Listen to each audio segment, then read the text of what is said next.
It certainly brings the car on big time, but you know, age is certainly not slowing him. And you know, it's great to have different manufacturers at the front. Well, that will be a snipper time to have bagged second position on the grid, and alongside the Christian Krognes, Matteo Villagomez and Anders Buchart Pro-Am car. So it's actually two Pro-Ams that are on the front row because of the driver combination up. Then the all-pro team of Emil Frey Racing with Max Verstappen and Chris Lullum in that car. And then behind that, you've got a Cup 2 Porsche. Now, Cup 2 is reserved for Porsche Cup cars, funnily enough. 911 GT3 Cup cars in their latest spec. And 917 was fourth fastest. So I would expect it to start in that position. Sometimes there's some reordering of the grid to put the GT3 cars all together in a group. But I'm pretty sure that the last NLS race I called, they just began the race in the order that they had qualified within that starting group. If there's overlaps between the three starting groups, that's where it becomes slightly more complicated, and they need to be sorted out before those grids are printed and therefore assembled. Again, if you're new to the 4-hour races here at the Nürburgring Nordschleife, it might be slightly unconventional to have three entirely separate grids, but we'll watch the first one head through the sequence at the Mercedes Arena, then down towards the cut through, that hairpin bend, which brings them back onto the Grand Prix circuit, having missed out a substantial part of the lower portion of the Grand Prix Strecke. But then 2 minutes later, there'll be another batch of cars working their way through the Antonius Bucher and into Tiergarten and across the line. So we'll have to have eyes everywhere, because the timing screen will tell us where the leaders are through the 5 individual timing splits. But there's always a fascinating battle in groups 2 and 3, for that matter, with quite a lot of BMW 240i's, I'm sure, entered further down the field. The Cup 3s tend to start at the front of group 2. They are all Porsche Caymans, and there's a great deal of those that were qualifying earlier on as well. It's very easy to overlook really intense fights in these races, but we'll try our best to cover everything. Yeah, it really is. And over the years, the Porsche Cup, for the, well, as you say, one of them's qualified up in 4th place, can be absolutely fantastic in the battle. But actually, what we tend to see, we have a lot of onboard action, clearly around 25 kilometres. You can't have a camera at every corner. And sometimes it's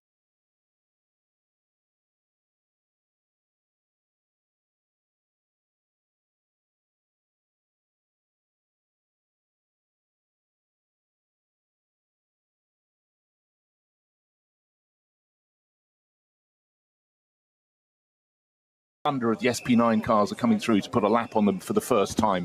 3 pit stops, most likely. That's the standard fare in a 4-hour race, but it's the timing of those. And there is a sliding scale. We will come to that later, because according to when you make the pit stop, there is a different amount of time you have to be at a standstill. But let's focus on the start of the race first. And fantastic scenes on the grid. It's always a feature of the Langstrecken series to have the fans down on the grid to walk up and down, take a look at the cars, you know, maybe grab a photo of some of the drivers. And the pleasure down there is great. But I must say, today there seemed to be even more than normal. Can't think why that might be, Johnny. No clue whatsoever, although funnily enough it's the second race that there's been this much attention this year. Away from that Ford victory, I'm looking at all the other cars that have won this year, and every single one of them has been a Porsche, whether that be with Volker Motorsport, Manthey, who are the big name in Porsche preparation, Scherer Sport PHX, which I thought that's got to be an Audi, but no, Lawrence Vantour was at the wheel, so it means that was their Porsche as well. And remember Lawrence Vantour's huge crash during the Nürburgring 24-hour weekend when he went out for single lap qualifying and didn't make it further than Arenberg. And then most recently, NLS 6 was won by Klaus Bachler and Sven Muller in their Volker Motorsports car. It's Vulcan again, but with different drivers for NLS 7, and then that Ford victory. Fascinating as well to have observed the NLS Light event, but no GT3s in that. So you could argue that's a non-Porsche win with the Max Cruiser Racing Golf for Nico Otto and Timo Hochwind. Was a Golf, wasn't it? Some 76? I'm pretty sure it is. As far as I remember, yes. Yeah. But yeah, I don't remember a season where there's been this amount of dominance from one particular manufacturer. They've won every race apart from one. I know, it's really unusual, but the point you were making about Falcon Motorsports. They've run cars. Sometimes they run two different manufacturers in the season, but recently it's been all Porsche for them. But they rotate drivers through them. A lot of Porsche Works drivers are given their chance to come out and get experience, keep the brand at the front. But Falcon is a brand of tyre from the Far East, and they have supported this championship for years. And don't forget, the Nürburgring Nordschleife is used by pretty much every single manufacturer to develop their road cars, the very fastest of their road cars. There's a whole area just at Moyes Path, pretty much running parallel with the main road that runs alongside the return straight at the end of the lap, and it's just chock full. Various manufacturers, tyre manufacturers, have bases there because they keep pounding around the Nürburgring Nordschleife. It's a busy, busy circuit, and of course you can drive around it in your road car pretty much any day of the week. It's an extraordinary thing to do, and certainly gives you new respect for people who raced here over the years. But I mean, it's serious, serious business now. Yeah, and I think until you've actually driven it, I have not driven it, and I've had the offer in the past of being taken round, but I think you have to choose your pilot very carefully as well. Okay, name those you've rejected. No, I couldn't gloss possibly over that. But no, it is extraordinary because you simply think it's a test enough if you're driving on your own. But I can guarantee if you're going around and there are motorbikes on the track, you need someone to ride effectively looking backwards to check where they're coming, because they'll come past at warp speed as fast as you think you're going.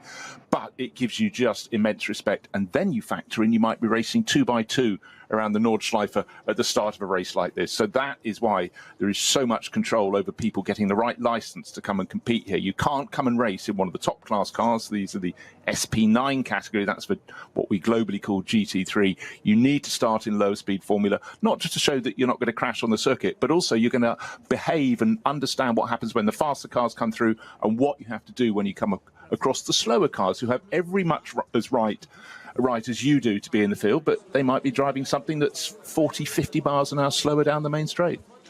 We've also got GT4 cars represented on the grid. They are known as the SP10s, but sometimes a GT4 car might be out of the SRO regulations, out of the homologation set, so therefore you can run them in SP8, or if they're turbocharged, SP8T.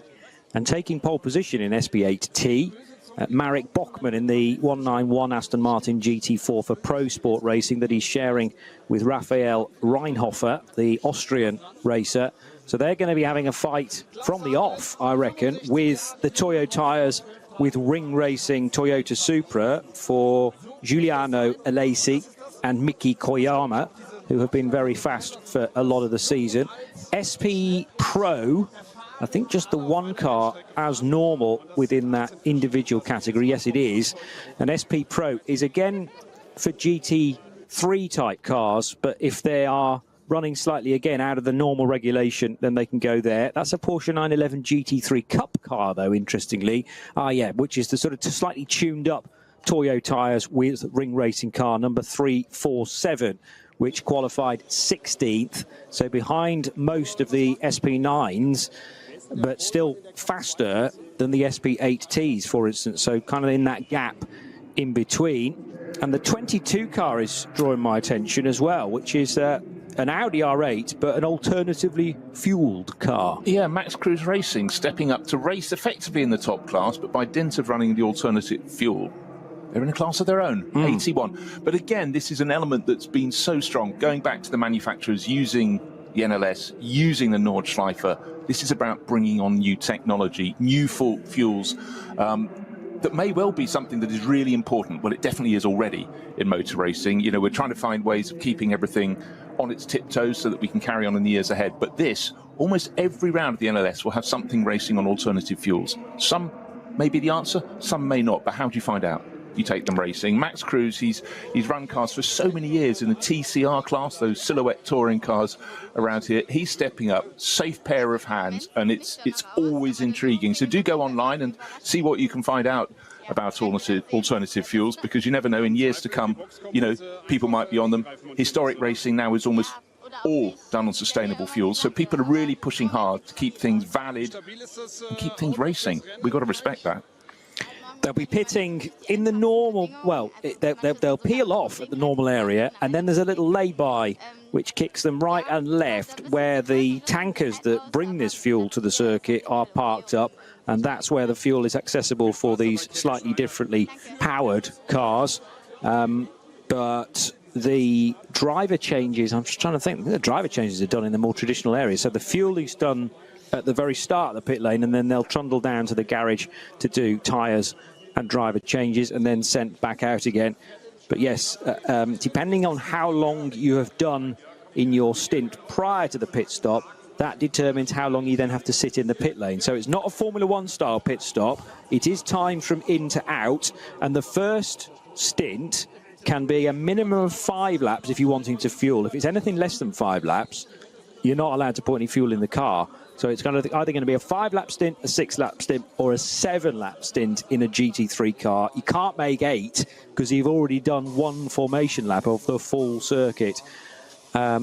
We may well see some of the Cup 2, and if there's any SP7 cars, able to eke out that extra lap, and it's not unknown for the race to be briefly led by one of those cars by virtue of their ability to just do a little bit more mileage on 1 tank of fuel. After that, probably 8 laps, but you could do it on 7, and it really depends on, well, what you fancy and how busy you think the pit lane is as well. But I agree with you that it's going to be 3 pit stops and 4 stints to get to the end. Absolutely so. Let's just reiterate, 25 kilometres, timing your pit stop. It's very little scope to gamble, but we haven't mentioned one thing that may well come in this race. I think it may stay away. Rain. Now, what do you do if you're racing on a regular 4.5, 5 kilometre circuit, say a Grand Prix circuit? You feel some spots, you can stay out another lap.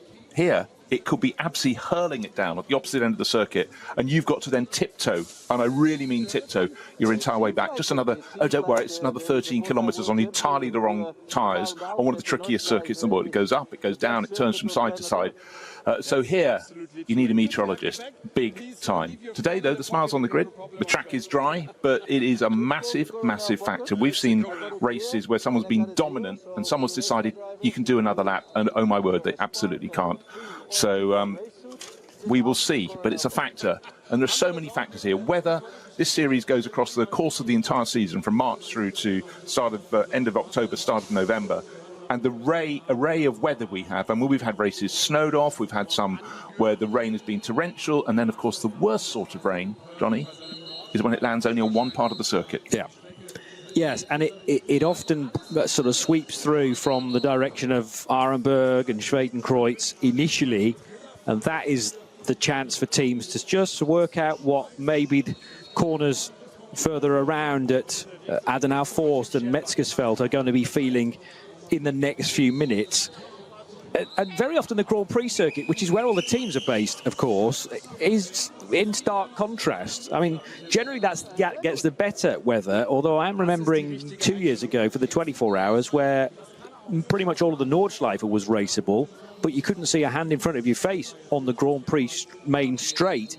And that was, mind-boggling, really, because I don't think I'd ever seen that before. But the nature of the gradient change here and the various valleys around the region just generate different areas of cloud cover. Sometimes the cloud's low enough to just envelop the odd marshal post, and that's the big problem. If marshal posts can't see one another, it's not safe to race. Otherwise, I've seen all manner of spray here, and also, you know, fog in places, and we still go racing with the relevant warnings out there, because there's always the option, Bruce, of taking your foot off that pedal and slowing down a little bit.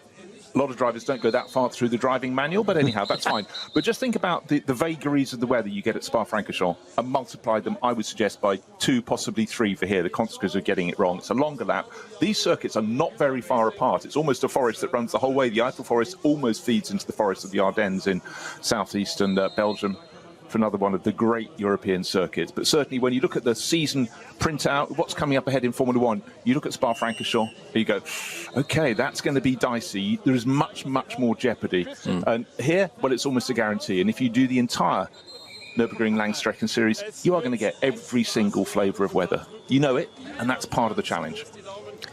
And it's being able to react to different conditions, even one lap to another. By the way, the Aston Martin that has been prepared by Valkenhorst Motorsport on Pirelli tyres, I'll take a mental note of that, because we also have a tyre battle within GT3 in actual fact, but also up and down the order. Max Verstappen and Chris Lulham's Ferrari on the Michelin tyres, with the Red Bull backing, of course.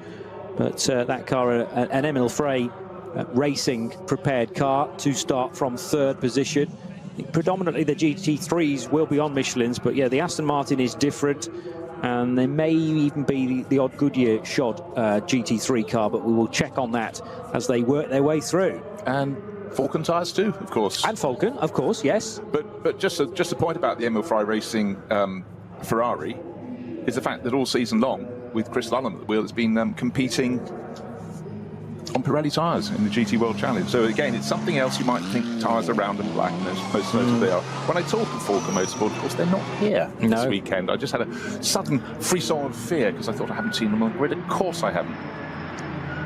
Falcon, certainly for M24, an event sponsor, so you may see the odd car with Falcon over the wheel arch, but that doesn't mean that they're on those tyres. It's just that they tend to sponsor all four corners of each car. There's a couple of Porsches already getting side by side on this, the warm-up lap. And yes, we don't start till midday local time, but the warm-up lap takes the best part of 20 minutes. So the first group is already being waved away in order to become acclimatized to the latest conditions, but also in an attempt to build some tyre temperature, build some brake temperature where possible. The car's going through the Mercedes arena at relatively slow speed at this stage. This is going to be very useful as a sighter lap, and each group will get the chance to do this then before we are racing in 17 minutes time. It does seem very, very unusual. So in fact, you're driving at a bated pace behind the lead car as it comes around. It's so easy on this lap. You get partway around, you think, I've been checking the conditions. Oh, sorry, I was thinking what I was eating tonight. You know, you've got a lot of time. Once you're confident your car is fine, your tyres are coming up to temperature. But this is a circuit, even running behind the lead car, you cannot afford to lose your concentration. Very few long points. I mean, basically, the main straight of the circuit is probably 90% of the way around the lap. You come out of Galgenkopf, you get onto the Dottinger Höhe. It's a straight line, except of course it isn't. It's got a couple of kinks in it that are taken at very high speed, and then you get to Hohenrhein right at the end of the lap, and it tightens up to a very tricky left-right left combination off the start finish straight. So this is a circuit at which you absolutely have to be on your toes, and I tell you what, experience counts for so much here. Oh, by the way, not everybody's got out on the formation lap, because the dynamic motorsport Porsche is sitting with no wheels on. Yoles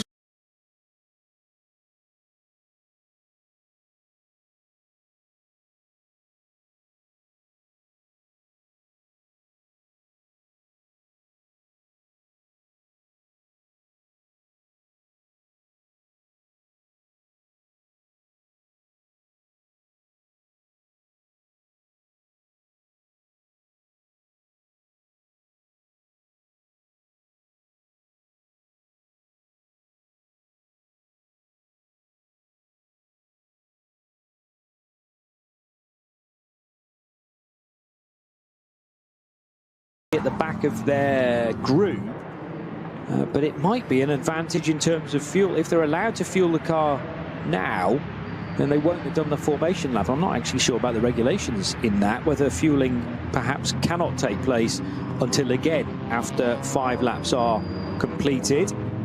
Right, what we ought to tell you is we talked about it being slightly greasy track this morning, low-hanging cloud, or mist if you prefer, but that seems to have sort of burnt away. So little patches of blue sky, but largely a sort of white cloud sort of morning. And in some ways, if it's going to stay like that all day, well, that's sort of fine, because actually what the drivers want most of all is consistent track conditions. If it stays dry, that's what they'll be getting. The temperatures won't be enormous. You know, in the Eifel Mountains, you are quite high, so they're always a little bit cooler than most of the rest of Germany, even though they're deep in the south of the country. But certainly, when you're at the Nürburgring, you do tend to take a jacket with you in the morning. There is a Falcon car in there. It's not a GT3 car, but it looks like an Audi RS3 with the Falcon branding all over the car. So that must be on the same tyres, therefore. So at least they are represented. TCR is also part of the grid, with the 801 Moller Bill Motorsport Audi RS3 taking pole position. So that car will start in the third group, but running to global TCR rules for Kenneth Ostwald and Anders Lindstad, the two Norwegian racers. And second and third in TCR, another Audi RS3, and the Honda Civic TCR FL5 from ALM Motorsport.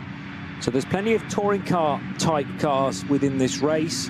There's obviously the sports cars towards the sharp end as well, and very much road-going cars turned into racing cars, like the V category, so V6, V5. V6 pole sitter is the Porsche Cayman S from Adrenaline Motorsport. They are sort of an arrive and drive experience. They bring the car to the track for you. You just step into it, and it's all nicely set up for you and your co-drivers.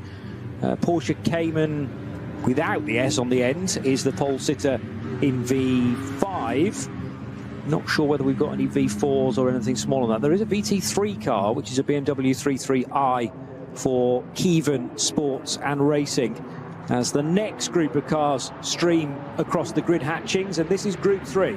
Yeah, worth explaining now about who is likely to be the NLS champion. We've still got one further round to come. However, you score points in your category against rivals in your sort of car, and if your class is really well supported, you score more points. You score basically according to the number of cars in your class. So say 10 cars in your class, you come first, you get 10 points. So if you're driving in a class that's only got 2 or 3 cars in it, you're not going to be the outright champion, because mysteriously the one with the greatest number of points at the end of the season will be that person. And over the years, it's really frequently been cars in some of the junior classes that have produced the championship drivers. And you mentioned Adrenaline Motorsport. They had a 4-year run where a driver called Danny Brink, alongside frequently Christopher Rink, Rink and Brink, they won 4 titles in a row with BMW 325i. So these are sort of basically production cars at the back of the group, but production plus, of course. So it's very rare any of the runners in the front class in the field, the SP9 class, that's for GT3 cars, end up as champion. The number of drivers and cars entered in that category in the first half of the season, largely leading up to the Nürburgring 24 hours at the start of July, is absolutely ram-packed. It slightly falls away later in the season, but it's great to have the likes of Max Verstappen and Chris Ludlam coming to play. And next year, Helmut Marko, basically the big man, decides many things at Red Bull Racing, has said that Max is clear now to compete in the Nürburgring 24 hours in 2026. So that is massive news. The event's been growing and growing. It's part of the Intercontinental GT Challenge for the last couple of years, and that's really added to the field. And the number of drivers competing in GT3 across the world is vast. Of course, it's the support category, not support, it's the secondary class within the World Endurance Championship. So a lot of the top guns will be at Fuji this weekend to compete in that. It's got the GT World Challenge, 4 different championships across the world.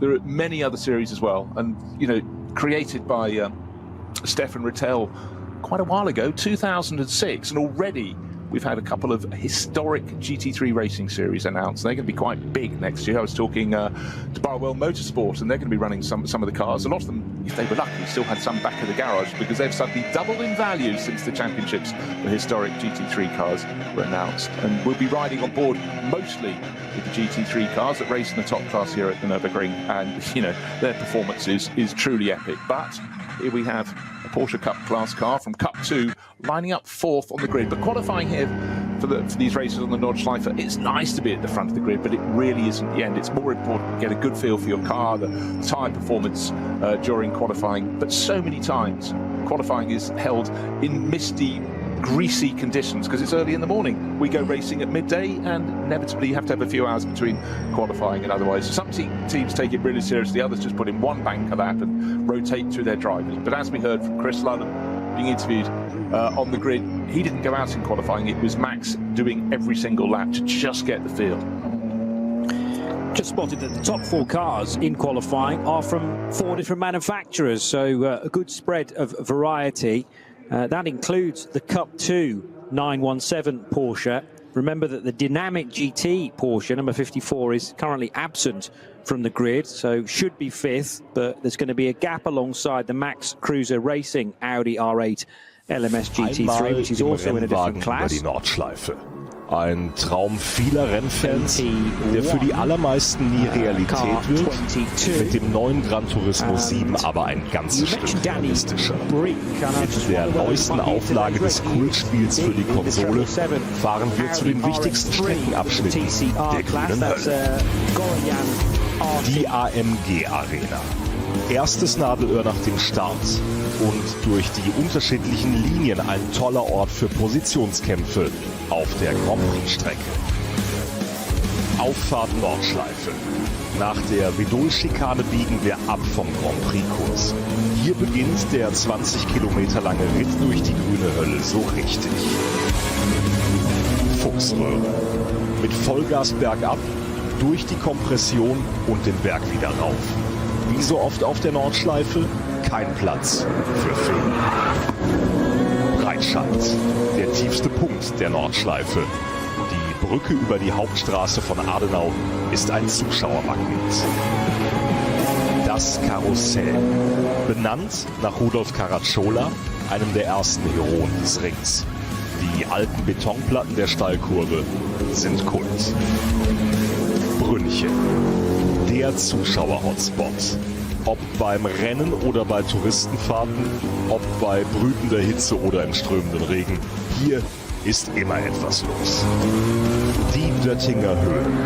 Windschattenschlacht bei 270 km/h und die Überholmöglichkeit schlechthin am Ende der Nordschleifenrunde mit dem neuen Gran Turismo 7. Und damit von der virtuellen wieder zur realen Nordschleife.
Sie sagen, es ist nur ein Auto, aber wir sagen, es ist Herzblut, Schweiß und Perfektion. Denn wenn du schraubst, dann zählt jeder Millimeter.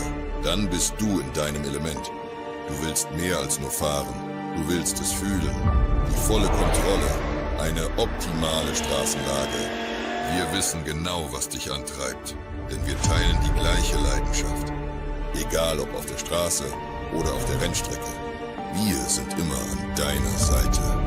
Wir sind H&R. Offizieller Partner der Nürburgring Langstreckenserie.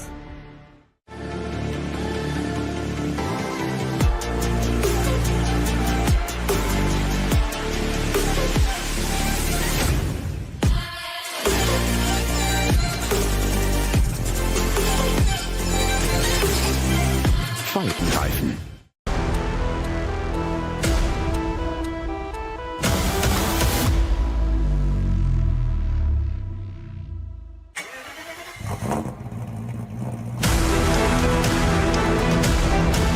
Hol dir jetzt dein eigenes Motorsporterlebnis nach Hause.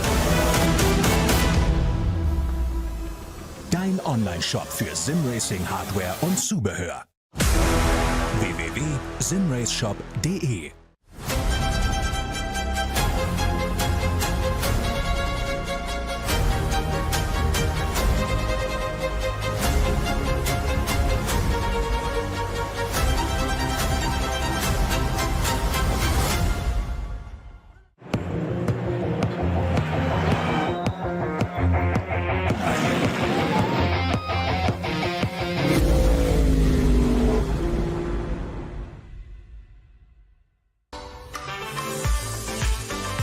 Liebe Fans, Lovely Fans, besucht uns auf unseren Social-Media-Kanälen, follow us auf Facebook, Instagram, YouTube und TikTok.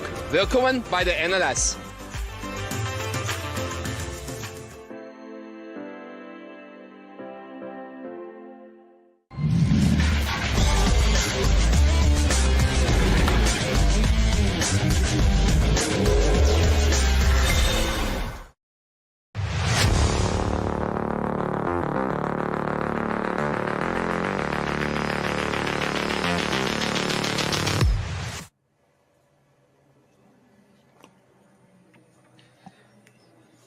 3 minutes away from the start time of the 57th edition of the ADAC Barbarossa Prize. It's live action then from the Nürburgring Nordschleife here on RS1, part of the Radio Show Limited network of channels. No, RS3 this weekend, I beg your pardon, because we are so busy across our network with action from the FIA World Endurance Championship, action from the 24 Hours of Barcelona as well. And there's all manner of racing to take your fancy. Hopefully you can consume it all either live or retrospectively, stretching well into next week, no doubt, as the weaving continues for the 347 Porsche. That car, 347, is starting from 16th place and is the pole sitter, well, the only car that runs in SP Pro, but nevertheless could be on for a decent result as well. They're getting steadily quicker and quicker in that car. Very much a development car from Toyo Tyres with Ring Racing.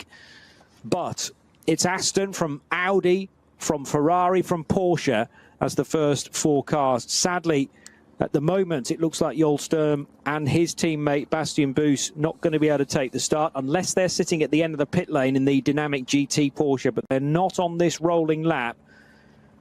Max Verstappen is, though, and he in that third-placed Ferrari, having done all the running this morning as well, so he will know precisely what the conditions were doing hours ago. Not sure it will have changed a great deal. Ambient temperature will be up a bit, so that will be bringing the track temperature with it as well, but there's not a great deal of direct sunlight on any of the circuit. The parallel public road will just disappear into the shade when you compare the speeds. At the moment, actually, the road traffic's doing about the same speed as the rolling lap pace. But you just wait for this first lap down the Dottinger Hill, which is the classic slipstream action potentially, to maybe have a lead change at the end of lap one going into Tiergarten. It must be 3 times that you can go from the Tankstelle up towards the main entrance. Yeah, there can't be many racing circuits in the world where we have a public road running alongside the main straight. Not that the drivers can see it. There's a flank of trees on their left as they approach, but this is not just an ordinary circuit. How many circuits have villages within their infield? This one does, because the villages were there first. The circuit was built in the 1920s all around.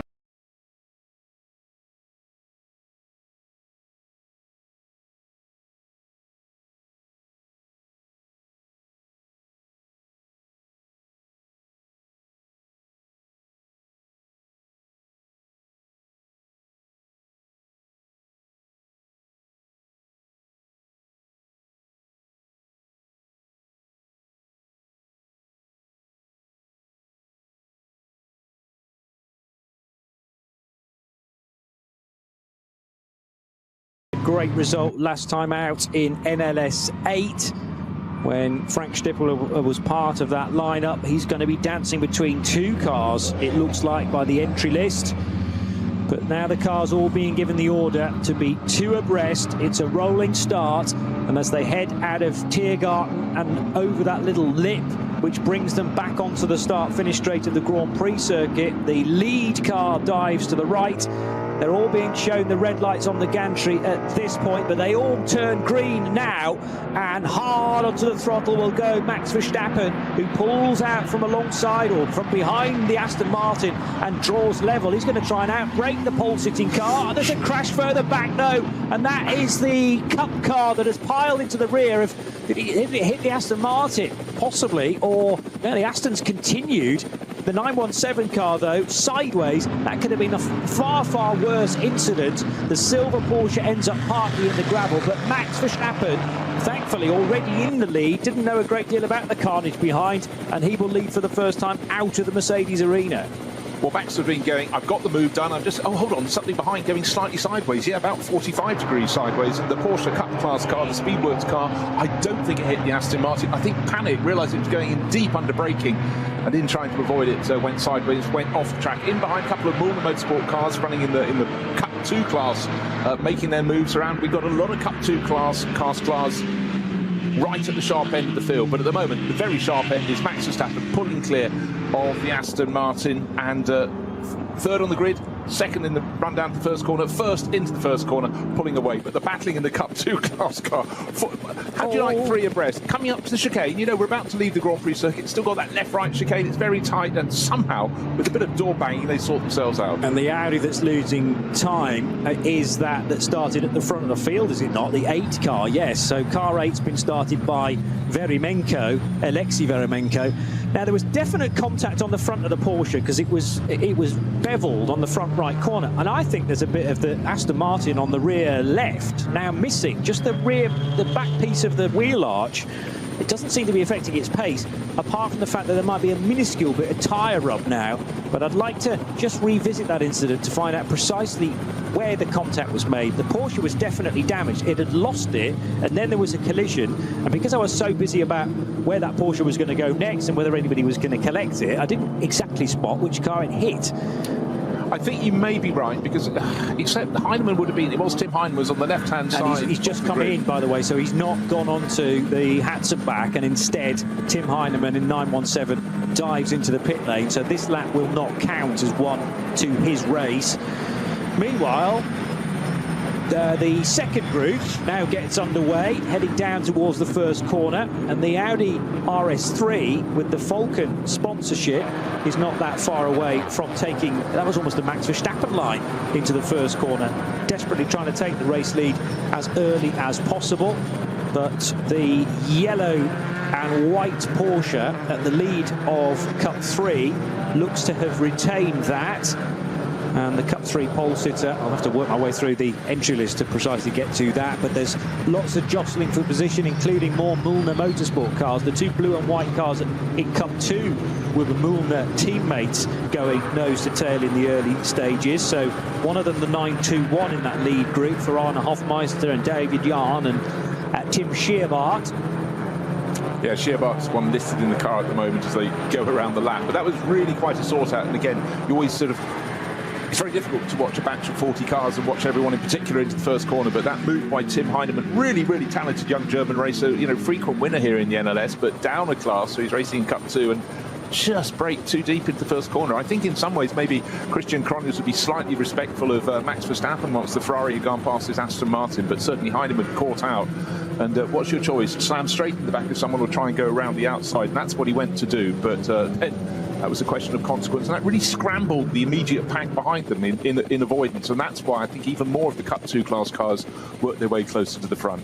But front right-hand corner, yeah, well, that would tally with hitting the left rear of the Aston Martins. He tried to kink past it, but Tim Heinemann's car, 917, in the pit garage at the moment. So it wasn't just a run through the pits. You might ask, how has he got back to the pit so quickly? Of course, round the Grand Prix loop, and you go into the back door of the pits rather than turning left and going on to the point where we join the Nordschleife, the mighty circuit out through the forests. And here, now, 2 minutes later, is the third group. This is the final one, I can assure you, but it's just as populated, and a couple of Caymans are going to squabble for the early positions then at the sharp end of this. Good getaway then from the purple and white car with a VW Golf involved as well. Other cars working their way through. There's a Sirocco in the middle of that, and the rest of the BMWs as well. So don't lose your focus. Oh, there's another spin. So this really goes towards, that's that Cupra that partially lost it and now can rejoin. However, Max Verstappen leading the way, working his way now up towards the carousel for the first time. So that's in the little inset picture to your left, to the concrete banking. And I'm just trying to work out which car has worked his way into second position. That looks strangely Mustang-shaped. So does that mean that the Ford Mustang that started or had that great result earlier on this season, it is Stippler in one of the Mustangs, the number 6 car. So maybe Stippler's got all the way up to second position already and ahead of the Aston Martin. It's definitely a front-engined GT car tucked in there. Yeah, we know he's not starting the Audi that he's doing. He's going to run later in the race. First dibs to Ford, and you know, a car going forward at the start of the race, it's more than likely to be Frank Stippler, but of course the one who went forward the most effectively was Max Verstappen into the lead of the class, and this is his weekend off. Why not come and race on the greatest circuit? But again, it falls into the pub quiz territory. How many starts did it take to get the NLS round complete? 3. You go, what a disaster. Of course, it's meant to be 3, but again, this is the NLS. It is something very, very different. But the circuit, well, you couldn't be more different than Nürburgring Nordschleife to any other circuit in the world. Tried and tested over the years. Uphill, down dale, tight corners, more open corners, but the one overriding element, once you leave the Grand Prix circuit to take the 2 left-handers as Sabine Schmidt curves over a bridge and then drop down to the Hasselback twisters, this is corner after corner. Very seldom can you see very far ahead, and in the space of a short while we will have the very fastest cars, probably led by Max Verstappen, getting onto the tail of the slowest class of the 3rd batch of cars. Not yet, but just remember, this is something Max Verstappen has gained experience of in his first NLS race, but now he's going to see it again, but this time with one of the front-running cars. You're going to get on the tail of the slowest cars, and then he'll pick his way through. Not that he's shy about overtaking. Frank Stippler, quickest time of anybody through sector 2. He then did the quickest time of anybody through sector 3. So that is 100% the number 6 Haupt Racing Team Ford Mustang, which has climbed from 13th place to be, well, halfway around the track. He was up to 2nd, and that was the run into the base of the carousel at Stylestrecke, and then looping through that left-hand hairpin, more than a hairpin, at the Caracciolo carousel.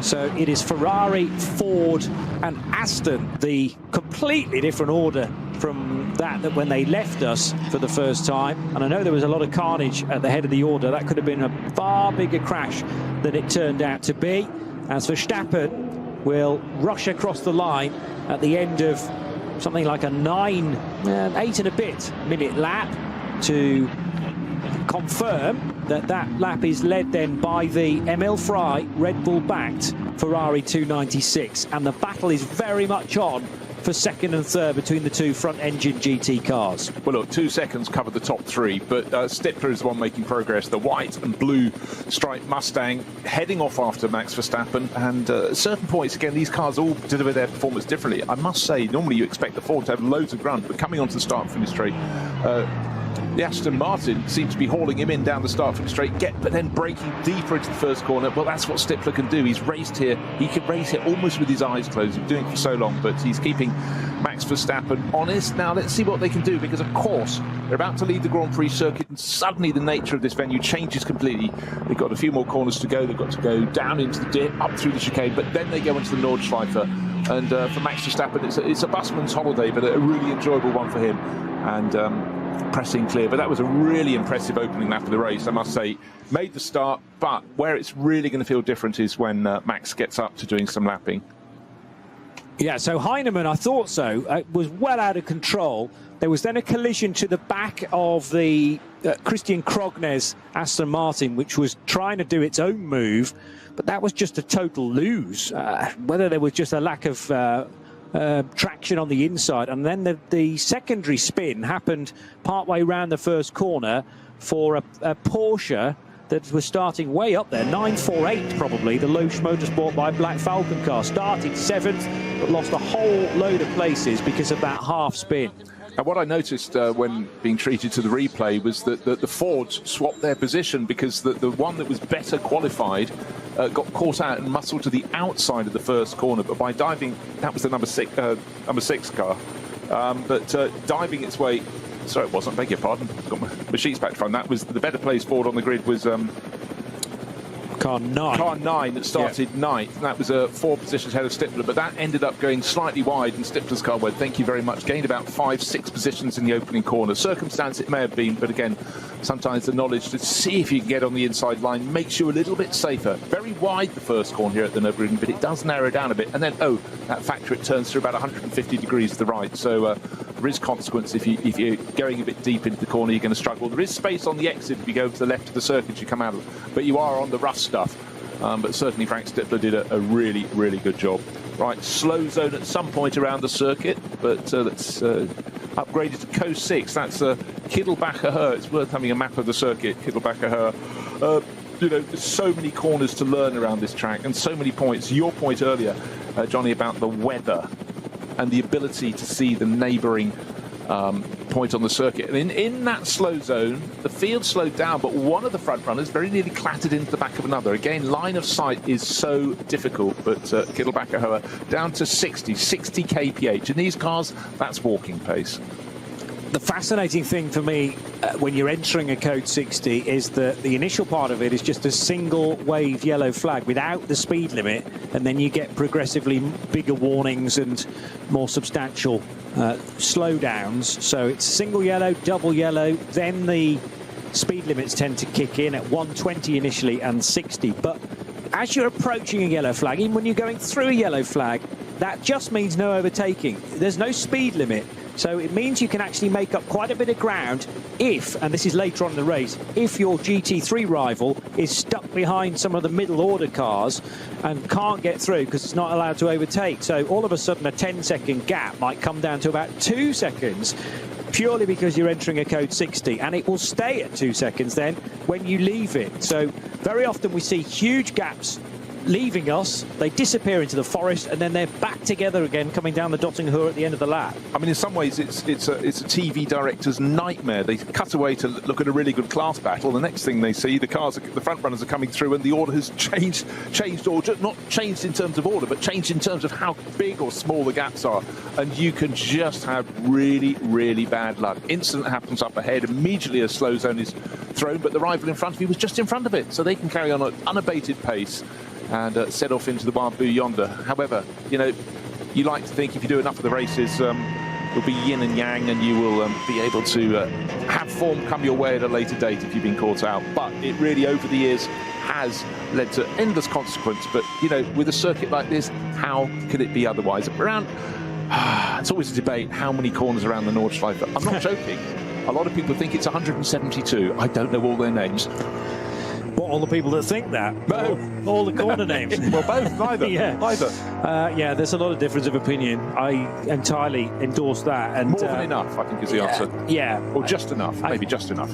When is a corner not a corner? I mean, there are little changes of direction of the track between Steilstrecke and the carousel, but whether they're actually corners, because you're still flat through there, but you have to slow clearly for the old drainage ditch that is now part of the racing track. And Verstappen fully focused on the road in front, climbing the hill towards Hohe Acht. He had at the start of this lap a gap of 1.4 seconds over Frank Stippler, who has certainly wasted no time in scything his way up the order. At the moment though, Stippler can't get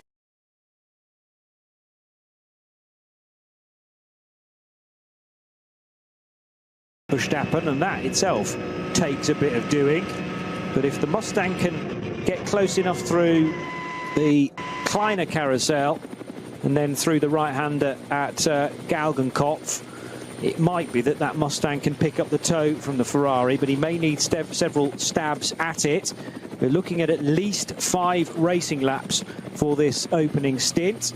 Meanwhile, Christian Krognes is still circulating, didn't feel the need to pit at the end of lap 1, and the team, I'm sure, will have been keeping tabs on how bad that damage is, mainly just getting up on the pit wall and watching the car come through. The problem is it's sort of on the wrong side of the car for that, the damage on the rear left, but the occasional overhead shot and then the footage being beamed back to them from the Grand Prix track will be very, very helpful. As long as it's not getting any worse, it might be that initial tyre rub has become less serious now.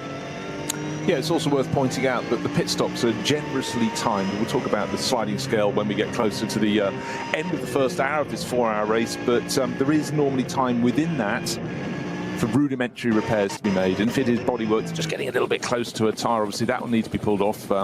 If there are bits hanging off the back of the car, they need to be pulled off as well. But anyhow, we will face those as we come. So Max Verstappen leading the race, but Frank Stippler keeping him more than honest. So it's Ferrari ahead of Ford, Aston Martin hanging on in 3rd place. Then there was a gap about 5 seconds back to that alternative fuel car, the AT1 Max Cruz Racing GT3 car. And of course, this is the first time that Max Cruz Racing, so many years running cars very effective in the TCR class, has stepped up to the top class, albeit in a class of their own, because they're running alternative technology. So this is, well, what a fantastic laboratory I think you can say. Saturday racing, as tends to be the way. And just to touch on the name of the race, the Barbarossa Prize. Redbeard Prize. Nice combination of Italian and German. It's so successful. This is the 57th year it's been run. Traditionally a race in the autumn. Traditionally a race, frankly, Johnny, that's been affected by weather. But so far, as we end the second lap with Max Verstappen still leading, the gap may have increased slightly, but in dry conditions, it's a grey day now. It's not very bright at all. This lap seems to have extended the lead for Max Verstappen. The Ford in second place with Frank Stippler and Christian Cronjes in the slightly damaged Aston Martin in third. These three cars, these three drivers, Verstappen, Stippler, Cronjes, are the class of the race. Best of the rest is Benjamin Leuter in that alternative fueled Audi back in fourth place, but that is some way back. Aston Martin at the moment, qualified on pole, looking pretty tidy, getting right on the tail of Frank Stippler. And that is a yardstick, has been over the years. If you can stay with Frank, you're doing something very well indeed. Isn't it the podium at the end of the Barbarossa Prize, which it's essential to have a bright red wig, curly-haired wig, as you accept your prize as well? Well, you've got to put it under your chin, haven't you? I suppose it's more about beard. Okay. Put it upside down. Yeah. Yeah, strap it to your face that way instead. As the Huber Motorsport Porsche almost made contact with the 8 Audi, and a great battle for position within Cup 2 just ahead of that as well. So Huber Motorsport car in its blue, orange and central white stripe. That is which number? The 25 car that runs in SP9 AM, and that will head across the line now behind those two Porsches, and one car darting down the inside of the Mullner Motorsport example. 25 and 50 it is in actual fact. So the Equipe Vitesse car, which was in strife earlier today, stopped at the end of the pit wall on the main straight and in need of some aid. The Toyo Tyres Porsche's getting involved as well. So it's 4 Porsches and the mid-engined V10 Audi, and that just about gets the judgment coming out. But the 50 car trying to make up some ground in the hands of Steinhardt, third in SP9 AM. However, drama in the pit lane, and this is for a significantly dishevelled number 8 Audi. Yeah, this started on the outside of the front row. Alexei Veremenko at the helm, and unfortunately it has had contact. It lost ground on the opening lap, but maybe it is just finally reporting back to the pits. But front end damage, that will take more than a bit of a damp cloth to clear up. So disappointing for that. And that is actually the other car that Frank Stippler will be driving. Maybe he won't. Maybe it won't go back in the race. Hopefully it can. Frank, though, is busy in his office. His office right now is the number 6 Hout Racing Team Ford, still trying to keep Max Verstappen in sight. It's running in second place, moved up the order from 13th on the grid, but 12th, because remember, one of the cars had to start from pit lane. That was one of the cars qualified ahead of him, but certainly Stippler trying to do double time, but maybe, just maybe, that Juta Racing Audi will have too much damage. It's started by Alexei Veremenko, Sell, one of the drivers who has races under a pseudonym, and Frank Stippler, but clearly it's hit something quite hard. Tremendous action between these 5 cars on Hatzenbach, though. This little quintet led by Tim Scheerbart in Porsche number 921. In behind him is the 25 car, which has made quite a bit of ground since its opening lap. So it's working its way up the order, the Huber Motorsport example. And we've also got great action on the Dottinger Hoor, because the third group are about to complete their second lap. So Kvitka in the treble 7 car getting a good run on the Golf in front. That's an Audi RS3 fighting with the Max Cruiser Racing Golf of Nico Otto. And they're side by side as well. Oh, as Tyson goes for a move at Arenberg, trying to get up the inside of Tim Scheerbart. Remember that the 25 car is actually a GT3 machine versus a Cup 2. But they look very evenly matched here, despite the extra downforce for the number 25, the orange, white and blue car. And in behind, the Toyo tyres of Andreas Goulden. Yeah, what What you need to understand is the fact that the Cup 2 class Porsches shouldn't be as fast around a lap, but in the straight line they're sleeker. They have less downforce because they have less aerodynamic aid, but they've got plenty of grunt. And don't forget, if they can stay in front around the twisty bits, when I say that I mean about 17 kilometres of twisty bits on the Nordschleife until they come out of Galgenkopf onto the start of that immensely long return straight, then they're laughing, because on the main straight they're actually quicker than the very fastest cars in the GT3 stroke SP9 class field. And that's why, if you've got shuffled at the start, and let's remember, quite a few people did when we had Tim Heinemann going sideways into the opening corner, it can take laps to get your way back. And actually, once they start coming across the tail of the slower cars, the cars that started in batch 3, that may finally give them the opportunity, but they can go the whole way around the Nordschleife for stewing in their own juices because they're behind a car they think they should be ahead of. Tough. Very difficult to judge indeed, and also from my side to necessarily identify the right Müllner Motorsport car, because actually that could be the 904 that is at the sharp end of that. So that's being driven by Marcel Hopper. Ben Bunagel will get into it later. Antal Zigo is also part of their trio. Scheerbart's in the race. He actually leads Cup 2, but he's quite a bit closer to the SP9 Pro cars. So that's Hopper battling with the 950 car. No, that's a Cup 3 machine. So I think 902, the AV Racing by Black Falcon car, is the next one. Right in behind it, that's the green 902 car.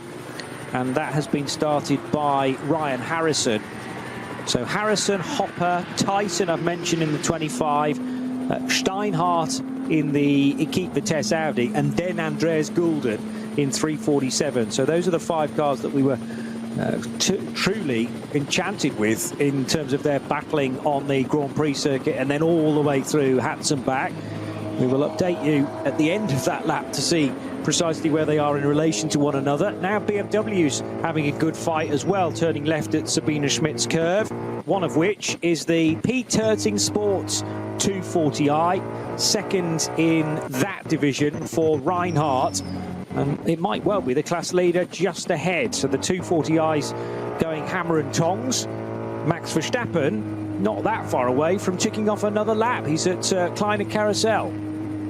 He is, and he's about to come across the first of the tail enders. So this will be the point where he'll show his craft. Of course, he's in a much faster car, a top-class car, but immediately goes around the outside of BMW, finds a Porsche Cayman in his way, however, picks it off. And then that's the point in which he pulls onto the long, long straight. It's called the Dottinger Höhe. You're running alongside a public road. All you can see up ahead is the tower of the village. That's Nürburgring village on your right-hand side. There's a gentle rise in the straight. A kink is coming up. He's got nobody now to get a tow from. Well, he's leading the race. He's very unlikely to, but importantly, he's broken the toe to the chasing Ford and Aston Martin that are still very close together.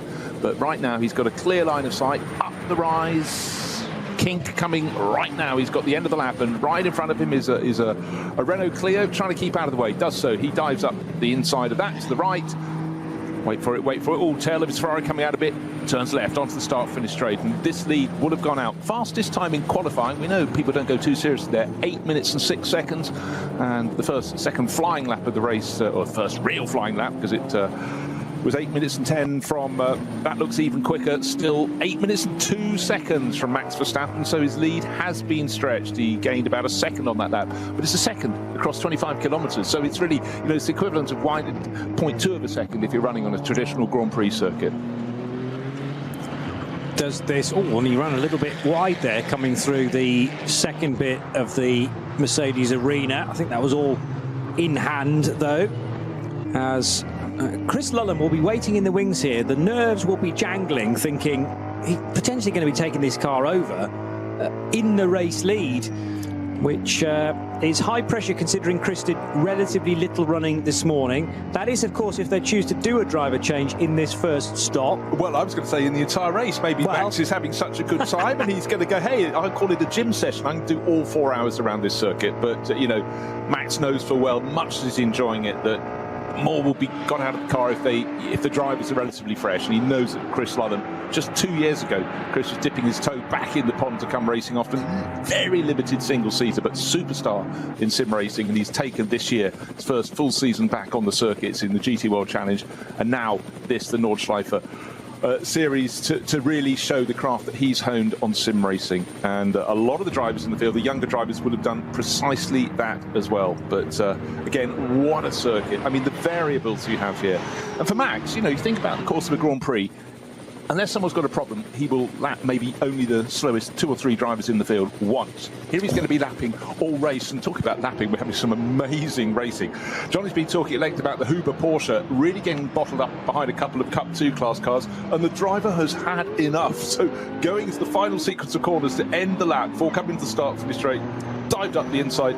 We all held our breath, and he probably did as well, just pulled it off. But you know what? One of the cars, the Mulder one, comes into the first corner, dives down in front of him, clatters into his side, goes for a rotation.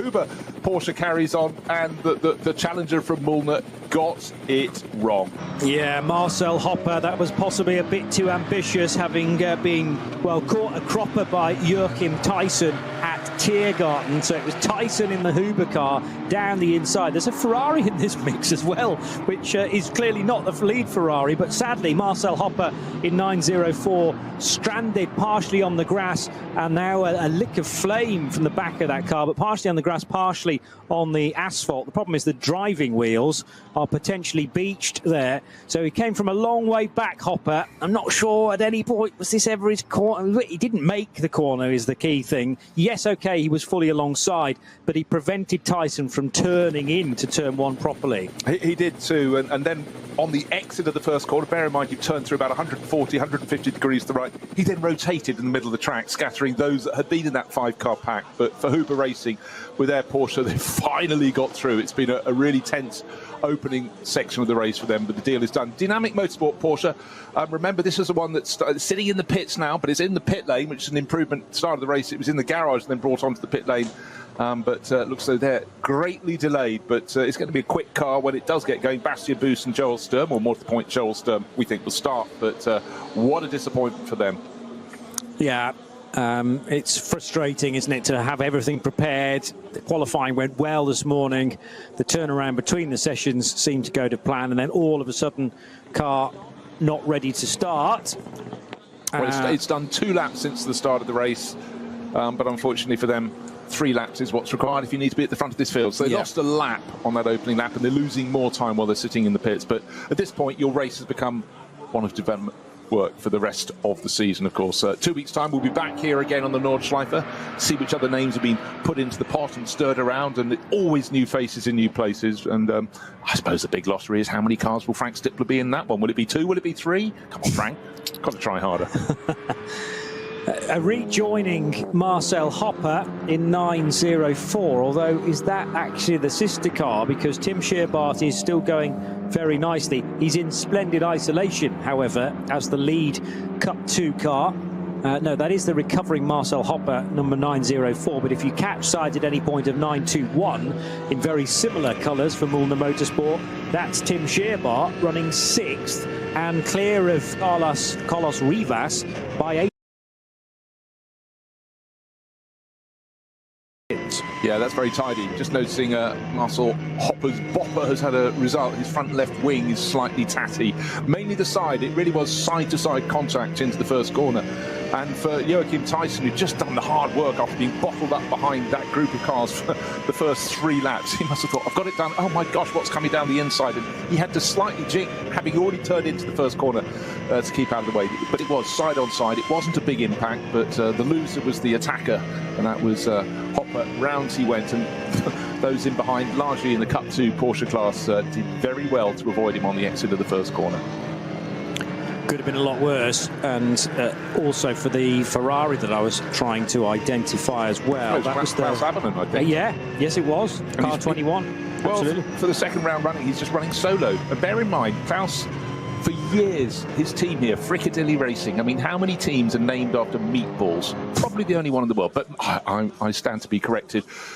Such a staunch supporter of all things the Nürburgring, married to Sabine Schmitz, who became famous as the star of the Nordschleife. Alas, she died a few years ago. But Klaus raced on. Then he had his moment in the sunshine when he decided to change from running Porsches for years and years and years at the Nordschleife to run one of the brand new 296 GT3 Ferraris. And get this, turned up, won the Nürburgring 24 Hours in 2023. And that was just a weekend before the Le Mans 24 Hours, with Ferrari returning for the first time in 60 years. So I gave them a good luck story. I'm sure it paid a few of his bills, because they said thank you. Huge publicity for them. And he's raced on with the Ferrari ever since. But racing solo suggests he's probably not likely to do all 4 hours. Maybe he just wants a Saturday morning run out, but he's running just outside the top 10. So, in fact, he's down in 18th place after that sort out. But, you know, good to have him. Good to have him out on the track, and just his passion for this place knows no bounds. And when his crew was about to win here a couple of years ago in the 24 Hours, he was just as he looked just so happy, but so nervous until it literally was going along the dotting her on the final lap of the 24 Hours, and victory was finally his. You could sense the beer bottles being opened in the back of the garage.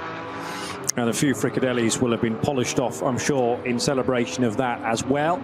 Yannick Reinhardt in the BMW 240i Racing Cup car, which runs in a class exclusively for BMW 240i's, but is not just finding fellow category members, but also the Audi number 321, which is the Gorian RT by Sharkey Racing entry.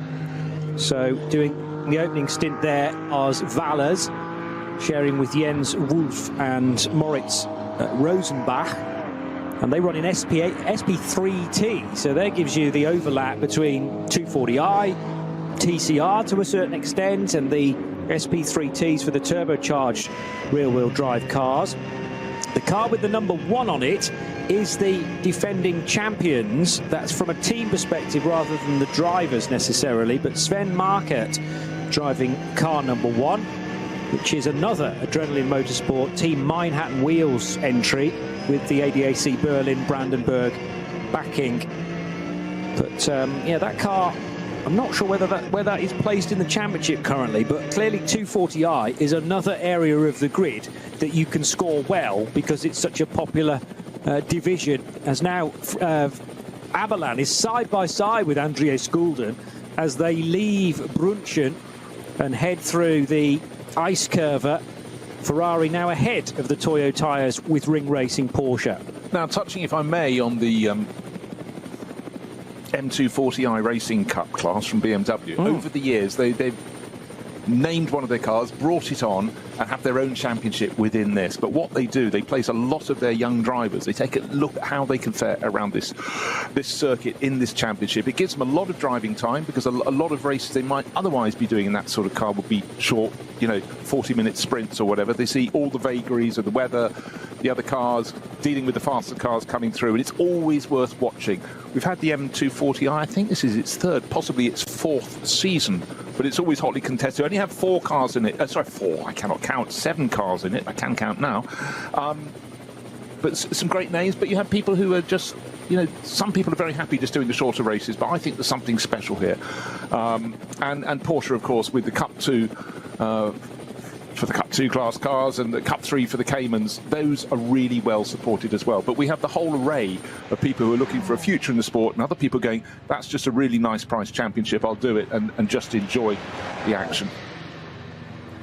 And now, having wriggled free of a properly fraught area of the grid, Joachim Tyson is finally making a bit of ground back to his fellow SP9 runners in the Huber car.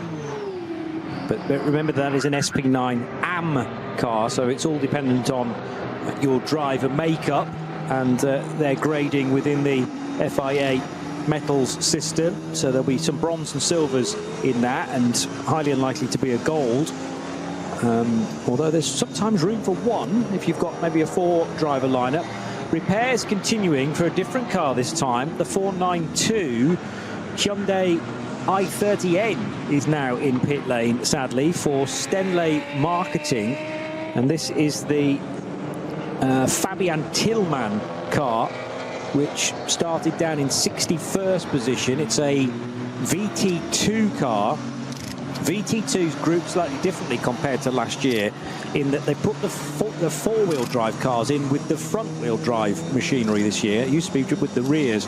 Yeah, it's a 2-pronged division, VT2, depending on where you're getting your drive from in the car.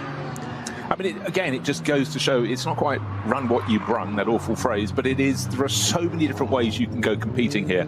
And But above all, you have to be, whatever class you're in, you've got to be aware of who's coming around you, what their performance is, as well as keeping check on, is that driver in my mirror in my class or not? But anyhow, lots to be considered. So on we go. Gap between first and second at the end of 4 laps. It was out to just almost 11 seconds. That's Max Verstappen leading in the Emil Frey Racing Ferrari from still the Hout Racing Team Mustang, which has gained 8 seconds now over the Walkenhorst Aston Martin. Maybe there is a little bit of damage for Christian Cronje's car after that strike going into the first corner, but that's the runner. And Max Cruz Racing in their alternative fueled top class car, but running in a class of its own because of that, is Benjamin Leuchtert running very nicely in 4th place. He's another 9 seconds back. So quite evenly spaced the first 4, but it's stretching the whole time.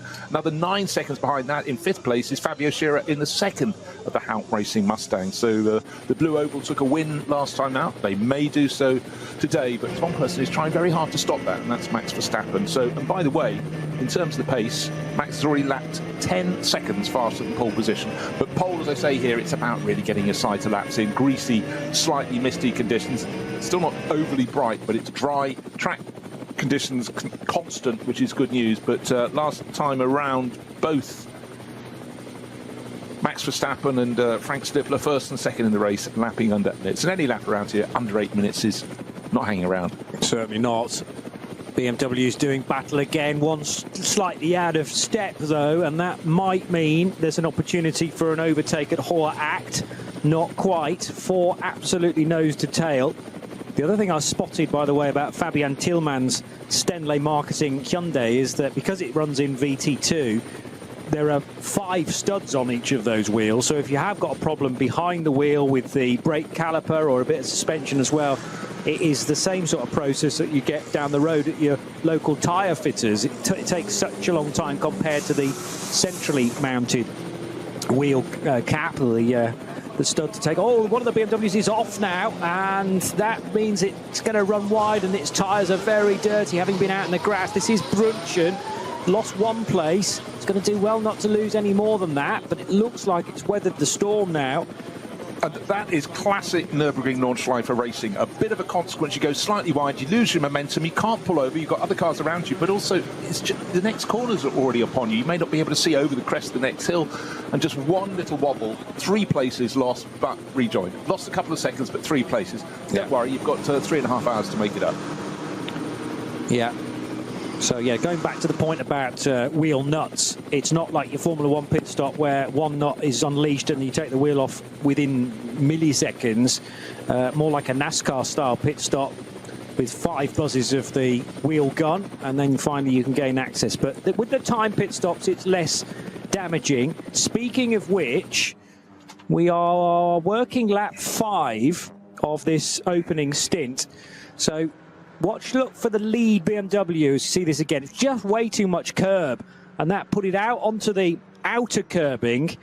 And actually, the leading BMW did very well not to go further wide into the Brunchen gravel trap, because there's very often no coming back from there.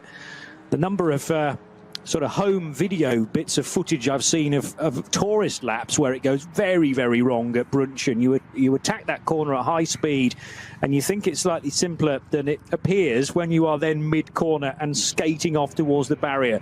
So that could have been a lot worse as well. Just 1 place lost, I think, as those BMWs near the end of their lap.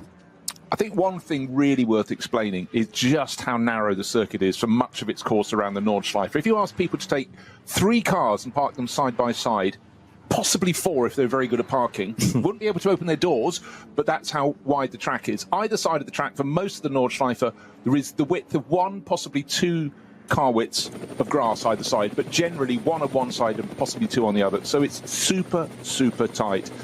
But again, as long as you keep it off the grass, you can go on. But grass, particularly in the end of September, it would be cool overnight. There was that mist.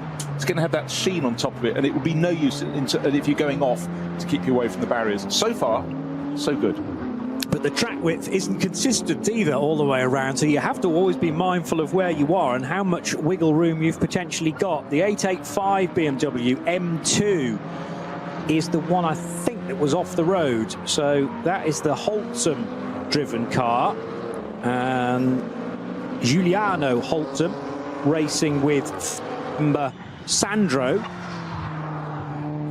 together with Alfred Nilsson, the Swedish racer for Schubert Motorsport. So that's a significant entry, actually, in the for the M2 CS Racing.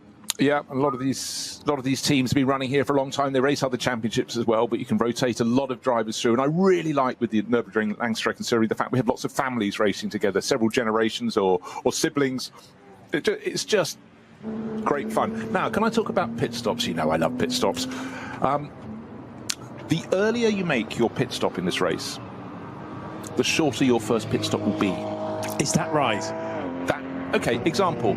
Say Max Verstappen decides to come in at the end of this lap. That will be 6 laps completed. Bear with me on this one. Yes. Time at a standstill, 328 seconds. If he comes in after 7 laps, it's 23 seconds longer. That can't be fair, you say. However, it's balanced against when you make your final pit stop. Obviously, if you do your first pit stop early, you're most likely to do your third pit stop, your third and final pit stop early as well. But what you gain by having an early pit stop, you lose by having an earlier first pit stop. You lose by having a later final pit stop. So, sorry, earlier final pit stop. So, generally, you want to pit on the top of each hour. But some people decide to roll the dice, and they come in for an earlier first pit stop, but it means their final, which is shorter, but their final pit stop commensurately will be longer.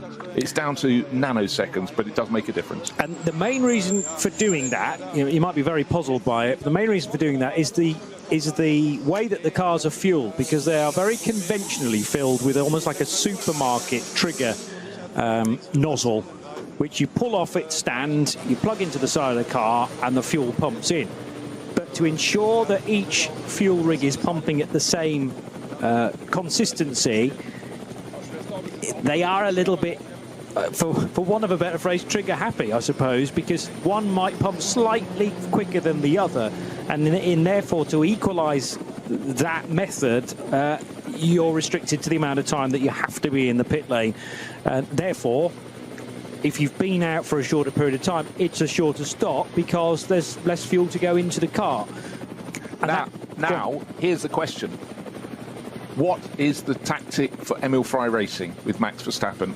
Did he start with the anticipation of doing 1 lap fewer because he may be lighter, or maybe just driving his socks off? Because on the last lap alone, he gained 6 seconds over Frank Stippler. The gap's out to 16.5 seconds. The Emil Frey Racing Ferrari lapped in 7 minutes 51, so now merely very close to 15 seconds faster than the pole position time. Again, just slightly ignore the pole position time because that's not what they're just going for grid position, but also, more importantly, getting accustomed to the car. Max is clearly enjoying himself. These are really, really fast laps. But it could be that he's stretching his advantage over Frank Stippler, who's such a circuit expert in his Haupt Racing team Mustang, because he's got 1 lap less fuel in the car. And just to reiterate, 25 kilometres around this circuit, you think of the average flow rate of fuel being sucked up by his Ferrari motor, and that will be a lot lighter load at the start of the race. However, he is Max Verstappen. It could just be Max doing Max things and, just absolutely relishing the opportunity. Actually, for now, he appears to have a little bit of a clear track ahead of him, but 7 minutes 51.5 seconds is the fastest lap of the race so far. That's his, but still some distance to go to complete lap 6, but he's certainly putting in a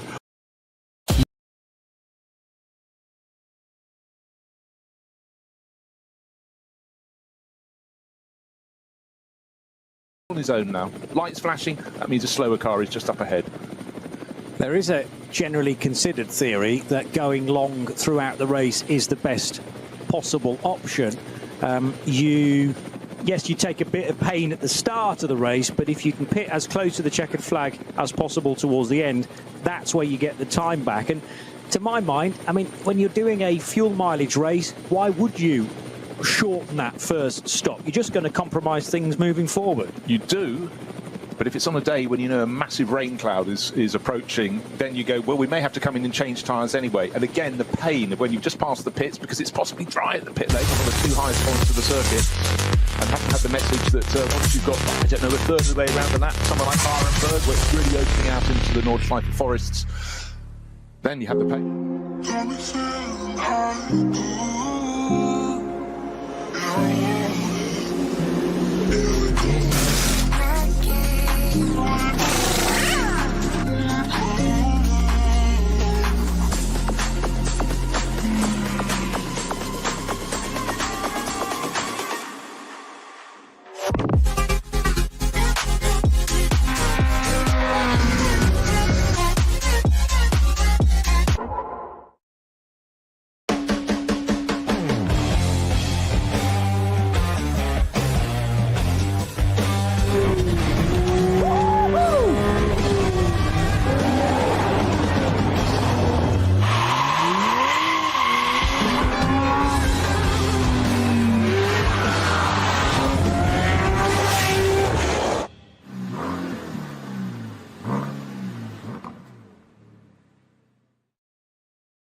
Sie sagen, es ist nur ein Auto, aber wir sagen, es ist Herzblut, Schweiß und Perfektion. Denn wenn du schraubst, dann zählt jeder Millimeter. Dann bist du in deinem Element. Du willst mehr als nur fahren. Du willst es fühlen. Die volle Kontrolle. Eine optimale Straßenlage. Wir wissen genau, was dich antreibt. Denn wir teilen die gleiche Leidenschaft. Egal ob auf der Straße oder auf der Rennstrecke. Wir sind immer an deiner Seite. Wir sind H&R. Offizieller Partner der Nürburgring Langstreckenserie.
Liebe Fans, Lovely fans, besucht uns auf unseren Social Media Kanälen, follow us. Auf Facebook, Instagram, YouTube und TikTok. Willkommen bei der NLS.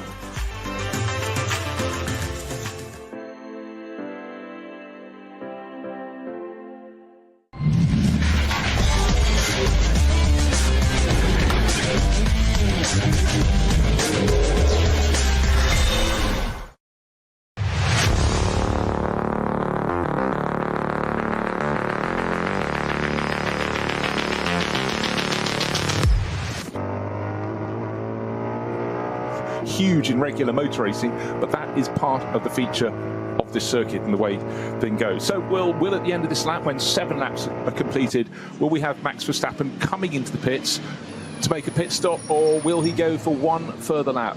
But already we're getting cars in, and one of the Mustangs is coming to a halt, and that is the one from 5th place, Fabio Scherer, bringing on board. And the dolly jacks go underneath. That's not because they're probably going to tip it round and pivot it into the garage, but they need to pivot it so that the car is parked at 45 degrees from the pit garage, so nose sort of roughly towards pit exit. And looks like a driver change is going on. No, not at all. Just a bottle of water passed in, or what, a drink of his choice. And so clearly Fabio is going to carry on for a little bit longer in that. He's showing that with Jan Mardenborough and Dennis Fetzer. So maybe Fabio's going to do a double stint at the start, and then the others are going to get 1 stint each. But that's in after only 6 laps. So that may actually be a car that's got a possible problem. Or is this just a lot of teams deciding to pit as early as they can? Remember, 5 laps is the first time you are permitted to pit for fuel. So Ben Leuchter came in his number 22 Audi R8. There was also a stop for Fabio Scherer, as we're dealing with. Not Fabio Scherer, the number 9 car, which is, yeah, Fabio Scherer. I'm second guessing myself then, but Scherer brings the Ford Mustang in.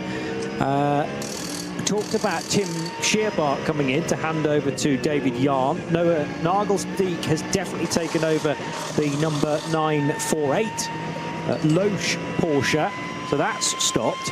And then there's some more Cup 2s that have come in after only 5 laps. The 900 Cup 2 Porsche, the 901 for Fabio Grosser, and Klaus Avalan's Ferrari made a stop as well, where he's got nobody to hand over to, we reckon. Yeah, handing over to himself by the sound of things. And as soon as you get cars starting to pit, possibly rolling the dice one lap earlier than thought, but maybe it's just what they intended.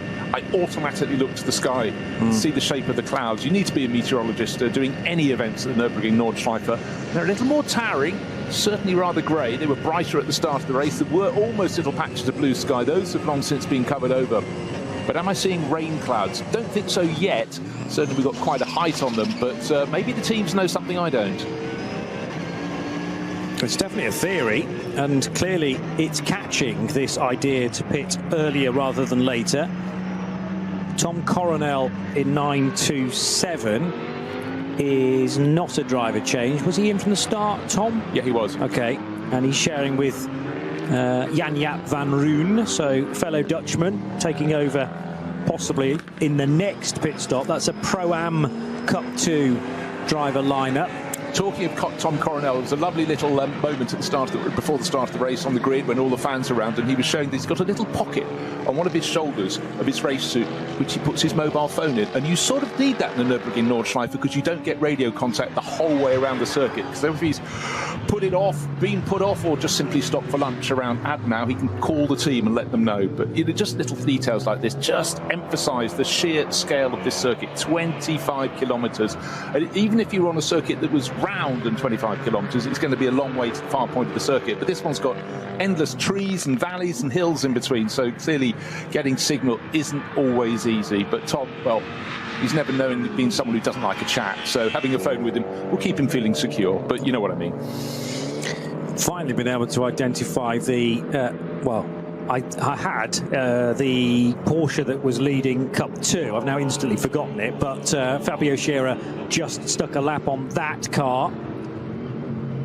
Might have been 961 potentially. Yeah, that is a Cup 3 WNS Motorsport Porsche.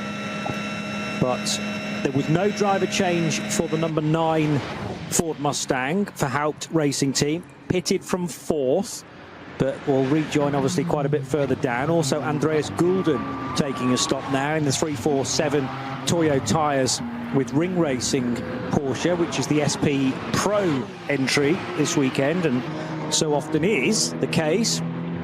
We're just under 7 minutes away from the end of the first hour as Porsche number 900 snakes its way through Tiergarten and across the line. That is the Hart-driven Black Falcon Team Porsche, 6th in Cup 2.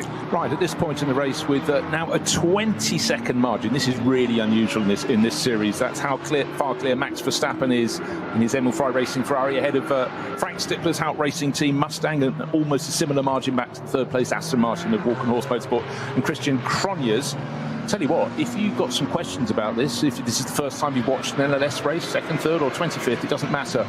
Why not take a look at RSL_studio in Twitter? You may have some questions and we will do our very best to answer them. But certainly after covering this for many years, I still have questions when I look at the NLS because, you know, again, let's just give you the numbers. 25-kilometre long lap, about 172 corners, an entry of over 100 cars in the race, spread across about 20 classes. Of course, there are so many moving elements, plus it's the Nordschleife, plus it's late autumn, plus we could have rain. There's some material for you. Just at RSL_studio. Yeah, and call it X, call it Twitter. You know what we mean. I'm sorry. No, it's fine. I still struggle, frankly. But we will reach a point where people don't even know what Twitter was. It's so far deep in the memory. But yeah, old habits die hard, I suppose. But it's the same handle moving forward into x.com, so at RSL_studio for all of your comments. I've noticed that the timing is creaking here and there, which rather suggests quite a lot of you are logged onto it now to find out how young Mr. Verstappen is doing. I'm still talking about lap 4, but we're on lap 7. I know, yeah. I know that feeling entirely. I'm trying to keep tabs with the number of laps that have been completed, but I have to say that the graphics tower over to the left there is helpful. This is the end of lap 7. This is where we will see Max Verstappen making his first stop of the race. So picture the scene, powering down the Dottinger Her, 4 cars in front of him. They're all in classes that are slightly slower than him. He doesn't want to lose a second. He's sitting on a lead of over 20 seconds. But through the final sequence of corners, Tiergarten and into Herrain, it's so tight. He's picked his way past one of them. I expect his indicator to come on now. He goes onto the start-finish straight. Yes, dives into the pit. So this will be pit stop time. Whoa, very nearly collected the end of the pit wall. He's cutting it the finest angle. But is Chris Lullum, his teammate, going to take over, or is Max going to do the opening 2 stints and then Chris will go in for 3 and then we'll see what happens for 4? But I'm fairly sure Max has enjoyed that first racing run in the top class. That was a 7:55.2 as an in-lap, and that is still timed to the control line rather than the point that he enters the pit lane. But obviously you lose time with the speed limit. There's no inkling at all that he's going to be getting out of the car. It's up on the dolly jack, so being rotated to the 45 degrees now. This will be a strange sensation for the Formula One superstar, 4-time F1 champion. This year does look like it's the first in the last 4 where he will not take the main crown, but he is also excited to be broadening his horizons moving forward, desperate to be part of the Nürburgring 24 hours, maybe in 2026. Surely the 24 hours of Le Mans has got to be on the radar as well, whether that be in a GT car or in a prototype. But he's done, well, you could argue that he's sort of achieved everything in Formula One, and he's still as hungry as ever to continue the titles flowing. That's what he considers his day job, and this is the sort of hobbyist type racing. You described it as a bossman's holiday. It is exactly that. His weekend's off. He wants to be behind the wheel of a different racing car and going just as fast as always. So it'll be a new set of tyres, a slurp of water as well for the Dutchman, and back into the race very shortly. So clearly Max is going to do the first 2 stints. Chris Lullum, one presumes, will get in for stint 3. And then, if the car's going well, would Max want to take it through to the finish? But if he does, that gives him 3 hours of racing. So that's the length of more than 2 Grand Prix. So he's certainly getting a bit more work in. But something very different on this rather grey weekend at the end of September at the Nürburgring. And I think when you've had as much success as he has with those world titles and effectively hitting the ground running. First season in cars was Formula 3, placed 3rd in the European Championship. From then on it's only been up, and I think he just wants to put those skills everywhere. He'll have watched these races. There's no way that his father Jos made him only watch Formula 1 and other single-seater events. He loves the diversity of the sport, and I really appreciate it. And I do hope when he goes back into the paddock next weekend, just spreads the message. A lot of his rival Formula 1 drivers will be watching just to see how he gets on. But cast your mind back a handful of years when almost the ultimate arrival at a Formula 1 press conference, certain Nico Hülkenberg turning up and said, "Hey guys, what did you get up to last weekend?" and put the Le Mans Winners Trophy on the desk in front of him. Lots of applause for that. And I think, many of his rivals are going to be very envious. Their careers have been very single-seater oriented. Karting single-seaters, get to Formula 1, which is absolutely fantastic. But I think to do more things, try circuits haven't done before, would be for the benefit of absolutely everyone. Did Jos's dad ever race GTs?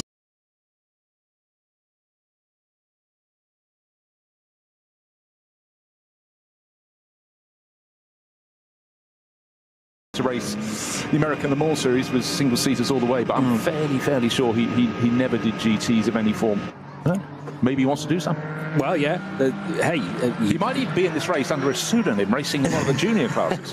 in a TCR car, perhaps. Be great to have the two of them in the same car. Jos did race at Le Mans in LMP2 and in LMP1 machinery, in actual fact. But yeah, I can't see any significant tin top action or GTs for that matter as Verstappen rejoins the race. Now, he will have lost the lead as a result of this because of where the other cars have pitted. Remember, he was one of the last of the batch to make a stop, so it'll be a while before the timing screen catches up. Obviously, from a net point of view, still very much in a comfortable position. Now, remember, if you pitted a lap earlier, you probably come out ahead. We've just seen that as the Walkenhorst Motorsport Aston Martin came in from 3rd place as those top 3 pitted at the end of 7 laps. And it saw a white and blue Ford flash past it. It wasn't the one it came in behind, which was Frank Stippler's car, but it was the one that Fabio Scherer came in after 6 laps, stayed on board. So he's gained track position, but he knows his final pit stop is going to be earlier than Walkenhorst Motorsport car. It's going to be 1 lap earlier, and that can have a huge difference. Right, best lap in the race, let's call it 8 minutes. It wasn't, it's 7 minutes 51. And when you get to this, apply the sliding scale, you will discover that final pit stop, if it's 8 minutes earlier, could be as much of a difference as just checking 20 seconds. Checking out the damage on the rear left corner. It's that tiered section of the back of the wheel arch which is missing, but I've seen many an Aston Martin through the years run without that, without too much of a problem. There was a wisp of, I think it was a little bit of smoke or possibly steam. Difficult to tell from that distance, but yeah, the Aston has been rather remodeled, but Christian Krognes did well not to disrupt his stint too much. He got it to the end, they stayed within the rhythm, and the car rejoins now in the hands of Mateo Villagomez, the young Ecuadorian. Yeah, he's been racing this year in the GT World Challenge. You needed to know his history, but I love it when you get people from countries that don't traditionally have a strong racing scene coming and dipping their toe in the pond. And GT racing in some way has allowed that to happen more than single-seaters. It's not as expensive to do. You're sharing the cost with other drivers in the cars, or some of the others that might already be work-supported pro drivers. But again, you know, the more countries, the better. Welcome. But Christian Krognes is being interviewed at the moment. Actually looks remarkably upbeat, so clearly the damage wasn't too bad, but it would have been something, even if it's just something lodged in his mind, because it would have been a big thump, as unfortunately Tim Heinemann got it wrong going into the opening corner. But you don't normally see the car going about, what, 30 degrees out of true, having just tried to jink around the Aston Martin and off to the left-hand edge into turn one when the Cup 2 class Porsche and scattered those behind. But that said, could have been a whole lot worse. Certainly so. I mean, first of all, the recovery or the reaction speeds of the cars immediately behind. Also, to an extent, Tim Heinemann, because he didn't try and get the car immediately straightened up. He thought, I've lost this now, I've made a mistake. The car is hugely sideways and I'm heading towards the gravel, and it's better that I don't try and jink it back into line as quickly as possible, because he could have easily spun the car right in front of the majority of that field in the first group. Max Verstappen may have seen a real run of colours in the rearview mirror, the silver from right to left, but because he was already leading the race, it wasn't a huge concern for him. He was more focused on the apex at turn one on that opening lap. Klaus Avalan staying on board the number 21 Ferrari, solo driving for the full 4 hours, which is a heroic attempt. I wonder whether this is this likely to be the same chassis that won in 2023, I wonder? It is a GT3 car, but as to what the history of the precise piece of metal, very difficult to tell again from this distance, but it's now an SP9 AM car. Remember, in its debut season, though, it won, with Klaus not as the driving lineup, but cheering from the sidelines to that tremendous result. Yeah, I'm very sure it's the same car as before, but you know, bear in mind, it was just, he was new to running Ferraris and just pulled it off in the Nürburgring 24 hours ahead of a tip-top field. I'll tell you what, if you've never watched that one before, take a look. Hope fog doesn't hang down over the track as it did in 2024. I'll tell you how bad it was. Our commentary position, if you remember, Johnny was opposite the pit lane by the tower at pit in, and we were clearing up because the race had to be stopped eventually because the helicopters, the rescue helicopters, couldn't fly, and the highest points of the circuit, which is the pit lane and her act, which is 2/3 of the ways around the lap, they were in the fog. Everything else, beautiful sunny day. We couldn't see the control tower at certain points, just across the width of the start-finish straight. Yeah. Of course, as soon as we packed up all our gear, suddenly there's a beautiful view, but the race was curtailed. But it's always an issue here, always something that can happen, so you've got to go with the advice. But right now, great day, the racing is going on, and certainly Max Verstappen back on board, so he's leading this race comfortably. Hold on, my timing screen suddenly saying it's 2 pit stops for Max Verstappen. I only recall 1. He's sitting on a 23-second margin over Frank Stippler, or has he just nipped in? I do not think so. No. As you said, there are a few vagaries on the timing screen. Yeah. And I'm sure one or two of you are experiencing those as well. But this is the out lap for the Ferrari. He won't have another chance to come in, I don't think. Unless for some reason that car came back in and then has rejoined. But it wouldn't be this far around the current lap if that were the case. So this lap time takes into account the 3 or so minutes, 3 and a bit minutes that car was in pit lane, then the minute or so which is the normal time to go through sector 1. So the sector 1 timing split actually shows just slightly more than 4 minutes, and the same can be said for Frank Stippler's Haupt Racing Team Ford Mustang. So that shows that car pitted at the end of lap 7.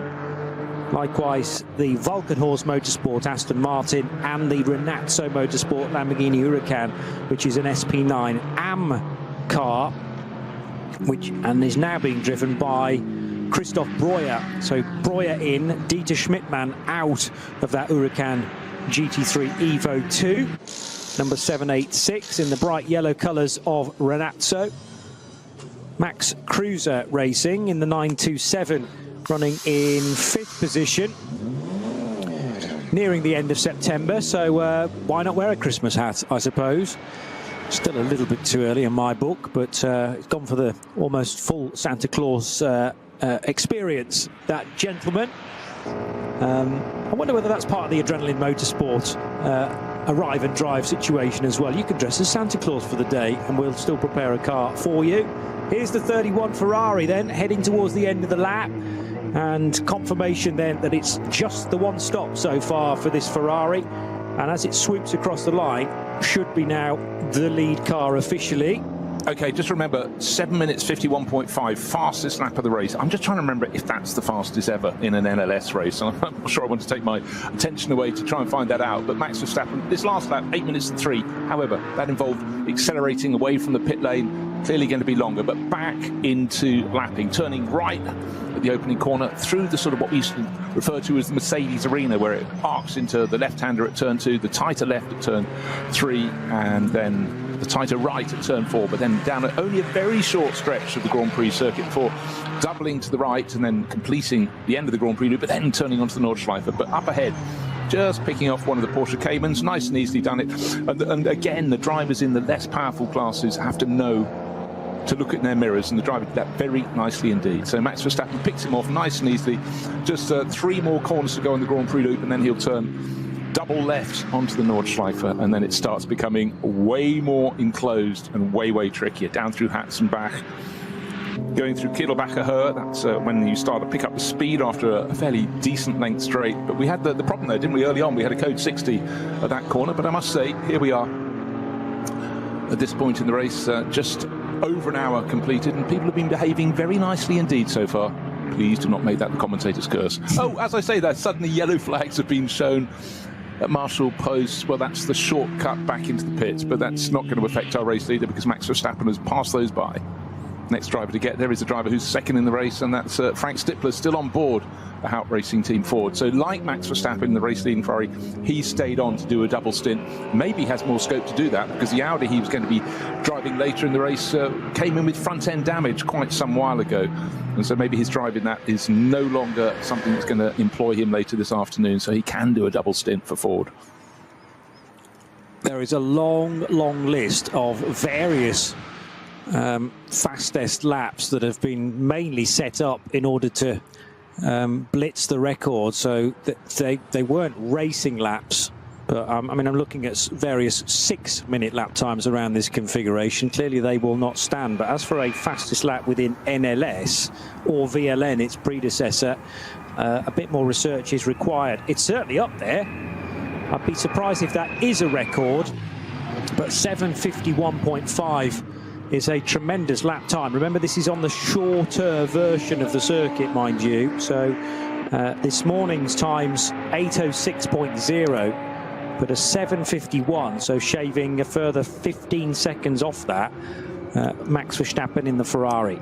And again, we use different elements of this circuit. For the Nürburgring 24 hours, they don't use the same circuit. You actually have you turn right into the first corner, and then immediately turn left. There's a little cut through, so you don't go through the Mercedes arena. However, you then don't turn right and curtail the Grand Prix loop. You go all the way down to the hairpin at the bottom, then work your way back. So Nürburgring 24 hours will have a very different lap time and lap record to this version of the NLS. But I tell you what, that 7:51 lap was very tidy indeed from Max Verstappen. And so many laps here, you can put 95% of it right, and then you have a slow zone. We talked about that at the start of the race. Possibly someone else had a moment. The marshals need to be protected. And again, line of sight is so difficult on the Nordschleife.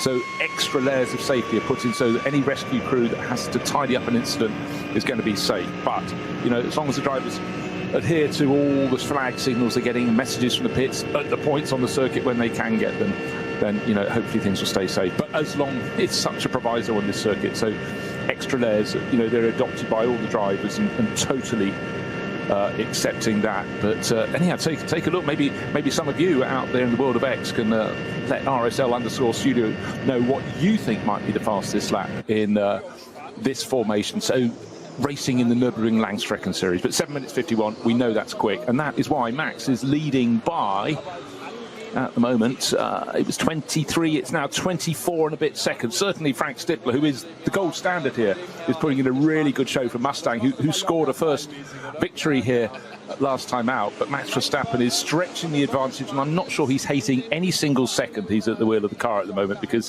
this is his weekend off. What a busy place to be having it, but clearly one feels that the Dutchman will be smiling big time when he gets out. Will he get out? Will he only get out at the end of the race? 4 hours is the duration of the race. Chris Lullum, his teammate, he may allow him one of those sessions, may allow him two, but right now, clearly a double stint from our race leader. Got the lead at the start of the race from third on the grid, hasn't looked back.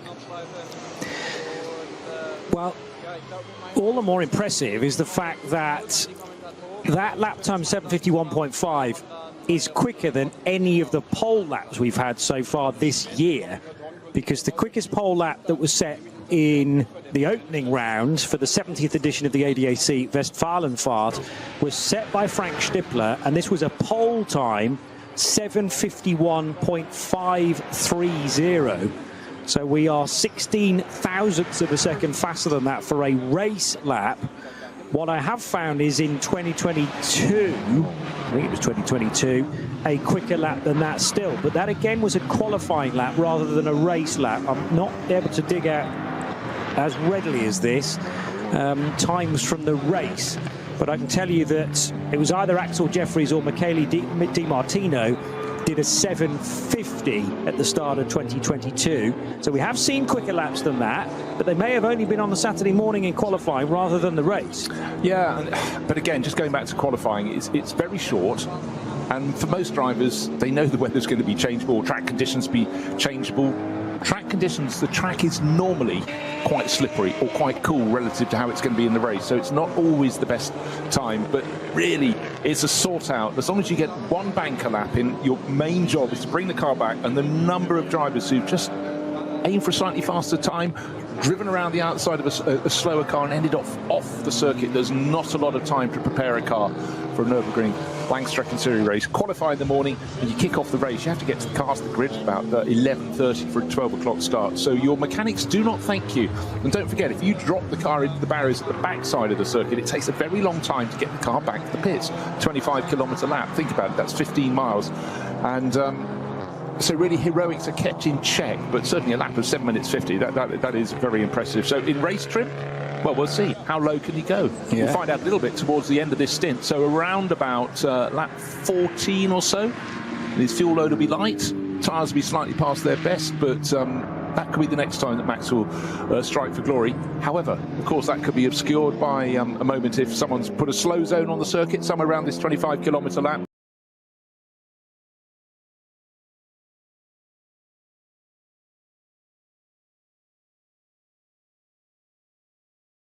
At certain points on the circuit, but anyhow, we'll see. But certainly Max Verstappen flying here on this now Saturday afternoon on the Nürburgring Nordschleife. Now getting some suggestion that it might be as low as a 7 minutes 49 second lap. Yeah, that's in my mind. I'm fairly sure someone's crested 7 minutes 50. I thought it was 7 minutes 48 something, but at the moment it's very difficult to go down the rabbit hole to find it. So I'll keep attention on the timing screens and the race action. The records are great for pole positions. They're more difficult to dig out at speed when you're trying to do a race commentary as well from the races themselves. But a lap record, strictly speaking, should be within the race, remember, rather than anything that happens in other sessions through the course of a weekend.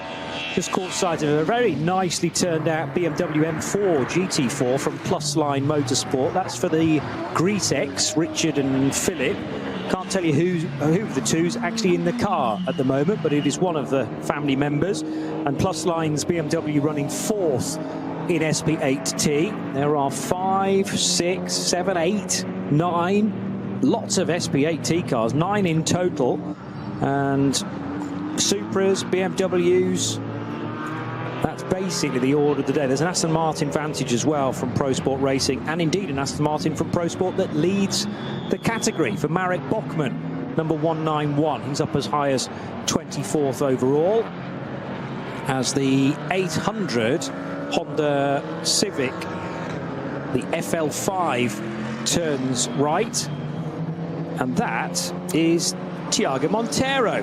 I was just about to come to that. So this is a new TCR class car from Honda, and Thiago, really lovely Portuguese racer. Of course, he had his time in Formula One, raced a lot in the World Touring Car Championship. Again, that's why you need to print out the entry list, vln.de, take a look. There is always a name somewhere further down. It's very easy only to look at the top few classes, but work your way down. He's here because Honda, he's had such a long relationship with them, want him to help develop this car. Why do they want that? Because they can then sell that car for people to race all around the world in the TCR class. But, they call him up and he goes, yep, bags packed, on my way.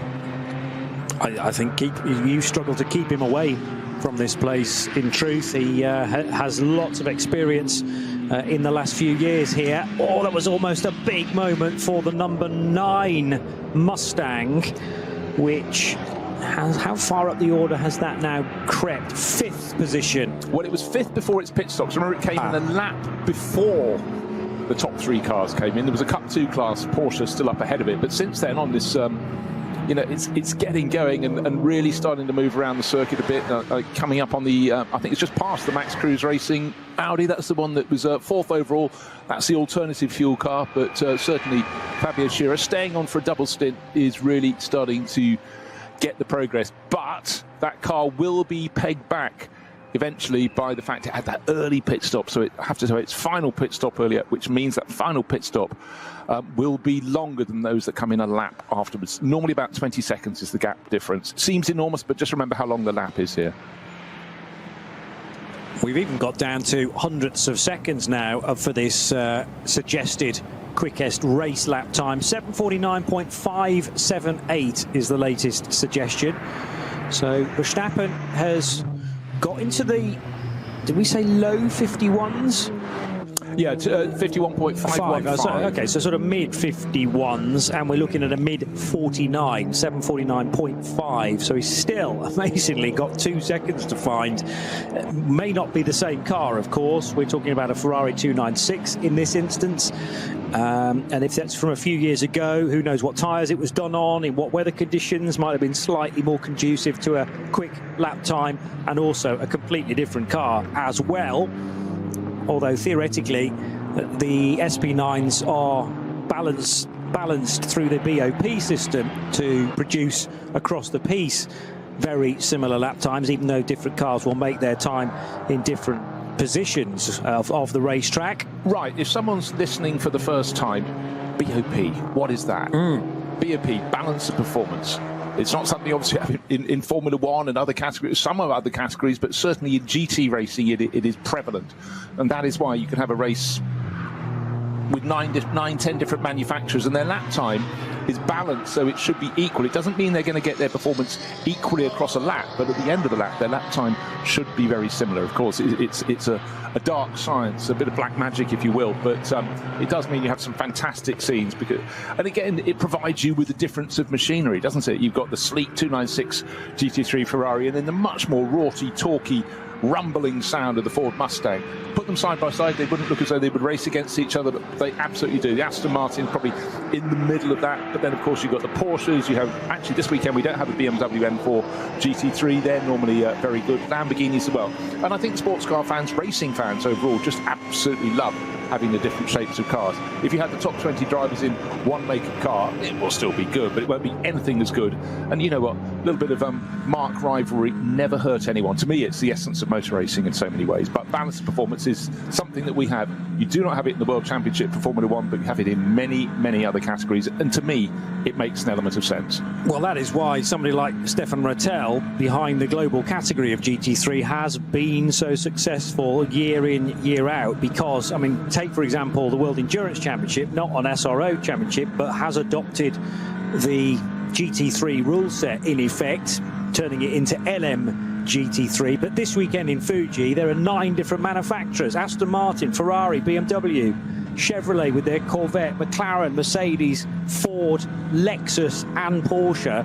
We haven't quite got the variety this weekend at the Nürburgring, but you know, those cars were never designed to be the same speed, the same specification when you buy them for the road. But we want as much variety as possible, so then you've got to say, well, just picking one car doesn't mean you're going to win every single race, otherwise everybody would only buy that one car. Keep the variety, keep it even, and keep it possible to win a race in regardless what car you've chosen. Yeah, exactly, and that's why, you know, events like our 24 Hours, the Nürburgring 24s are chock full. All the manufacturers stack the grids, and you know it's great. If you love Lamborghinis, don't like seeing beaten by Ferraris, they start on an even footage. One little element you didn't touch on there is the fact that actually there is a price difference, because mysteriously, you know, some makes, even though their cars balance at the same level, Ferraris, so many people want to race Ferraris, they always tend to be the more expensive end of the scale. Audi tend to be the bottom. Double wave yellows around the circuit. This happens really quite a lot, and that's the warning for the drivers. As they're coming up on a corner, they won't be able to see around the corner. If they see the wave yellow flags, they have to be prepared to back off the pace. Course vehicle on the left, and the car nose into the barriers, so they'll be checking the barriers are safe, removing the car. That's on one of the rare broad verges at the edge of the circuit. Many points around the lap. There's very little out beyond. So that's Flansgarten. In fact, I think that's just been cleared now. Again, they clear them as fast as they can, but the notification to the marshals and then they pass it on to the drivers is trouble up ahead. You can't see very far ahead. Trust us, we can. Yeah, and it's having absolute faith in those that are at the side of the track with their ways of warning what might be just around the next corner. There are so many blind approaches on this circuit, with corners north of 160, and whether that be a slippery surface or a change of surface, whether that be a car off either in the barrier and therefore off the racing line, it might be sitting right in the middle of the road, and you always have to be aware of the severity of the warning. Is it one of those where you need to slow down and be prepared to stop, for example? Double waved yellows mean that. Certainly a code 120 and a code 60 means that as well. On we go, and 2 hours 37 minutes remaining with Max Verstappen onto lap 10. He's just completed that lap now, leading by, well, it's nearly half a minute. Nearly half a minute, and his last flying lap, well, he just did a 7-minute 56 lap, and then he's fallen 6 seconds off that pace. Why on the subsequent lap, lap 10, has he slowed so much? Well, he hasn't really. That's just simply where the traffic has fallen in front of him. And again, we had those double waved yellow flags, so he would have had to back off just a little bit, just preparing to back off more if he came around a corner and found something. There had to be driver's alert, and that is something the drivers, it's hard enough to get things right. And as I say that, right at the final 2 corners of the circuit, going up and through Hurrain and into Tiergarten, a BMW, a little Seat getting it very wrong, sorry, Hyundai getting it very wrong indeed, and snapping. The track was going to the right, the car was going to the left. Somehow he's hauled it down. So it's a fuel filler cap or something has popped open on that. Maybe the extremists of the sudden change of angle of that car. But if you're going to drop it, I don't know, probably better to drop it close to home. But anyhow, good save there. Orange and blue Hyundai coming into the pits, but that was, you know, sometimes drivers, they've done all the difficult bit, they've done the Nordschleife, I've just got to bring it in. Maybe just that level of concentration, falling to 95% from 100, was enough to cause that, but good save, so well done. Yeah, and partway through the save, Darian Donkel very nearly ran into the next car through. I've already mentioned the Stenley Marketing by Mertens motorsport car, but I'm just wondering whether there are a couple in the race now. Yes, there's more than a couple in fact. 491, 496 and 492 all carry that identification, and all 3 of them are Hyundai i30Ns. So it was the Darian Donkel car that was in question. He shares with Akshay Gupta and Alex Schneider, and they run again in the VT2 front-wheel drive division, which also has the 4-wheel drive cars from VT2 in the same category this year. The Falcon car that I was struggling to identify at the start of the race is the number 10 Audi, and that is for Jasmin Preissig, in fact, for Max Cruiser Racing.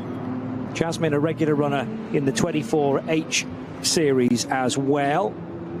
and she's sharing with Christoph Lenz and Timo Hochwind.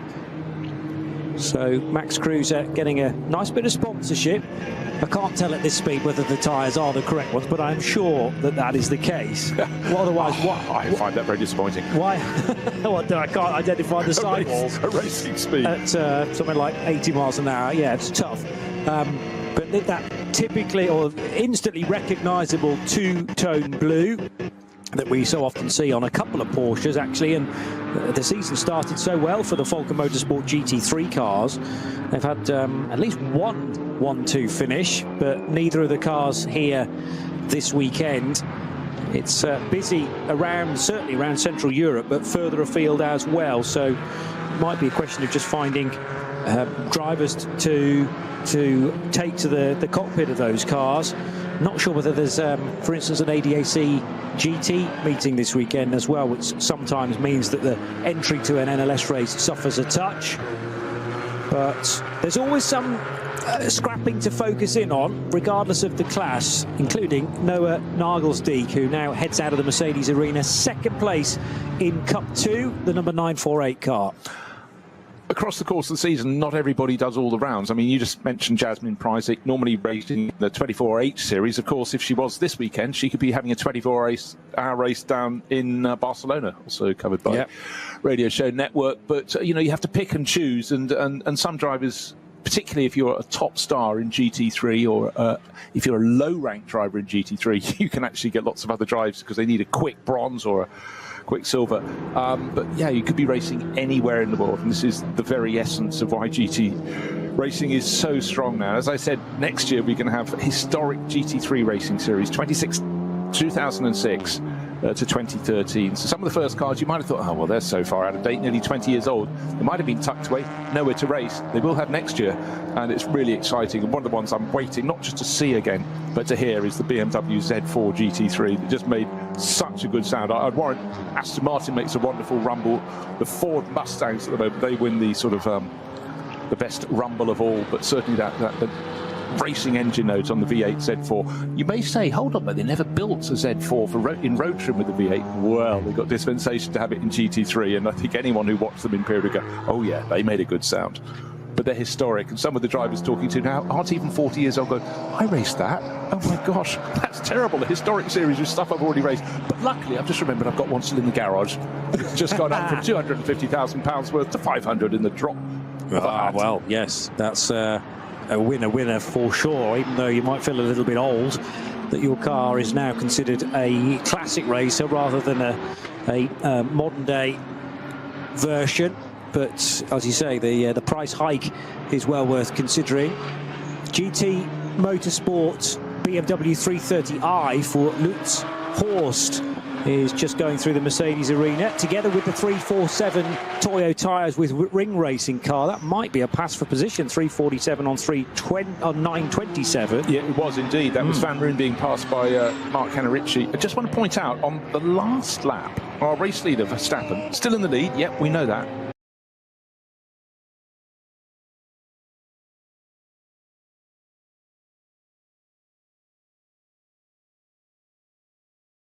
Get this, 15 seconds or as near as over Frank Stippler. So suddenly, just being around 29 seconds, he's now 43 seconds clear. Chris Lulham in the pits must be going, I'm going to get this car. This is quite phenomenal what I'm being offered. I don't think the performance is going to drop away when Chris gets on board. He's been racing one of these 296 GT3 Ferraris all season long, going better and better. Took an outright victory in a one-hour race at Valencia last weekend. However, there was one little mismatch with improving time under a yellow flag. Quite hard to say. It was his first flying lap. Okay. He come out of the pits, driver change, took it over from Thierry Vermeulen, who normally shares with him, and Thierry's father is Max Verstappen's business manager, so that's why it's all knitted together. He went out, victory by about 14 seconds, but unfortunately the penalty overnight meant that he didn't take the race win, but they did win the championship. But so Chris is an absolute star, but certainly so is Max Verstappen. That lead, and I'm just looking the first part of this lap, is he stretching the advantage? Sector 1, yes. Sector 2, yes. Sector 3. So at this point, he's really in a sweet spot in that Emil Frey Racing, Verstappen.com Ferrari, 43 seconds clear and going away. Is there a problem in terms of performance for anybody else. No, not really. It's just simply the pace of the Flying Dutchman at the moment. The Mustangs now in second and third positions.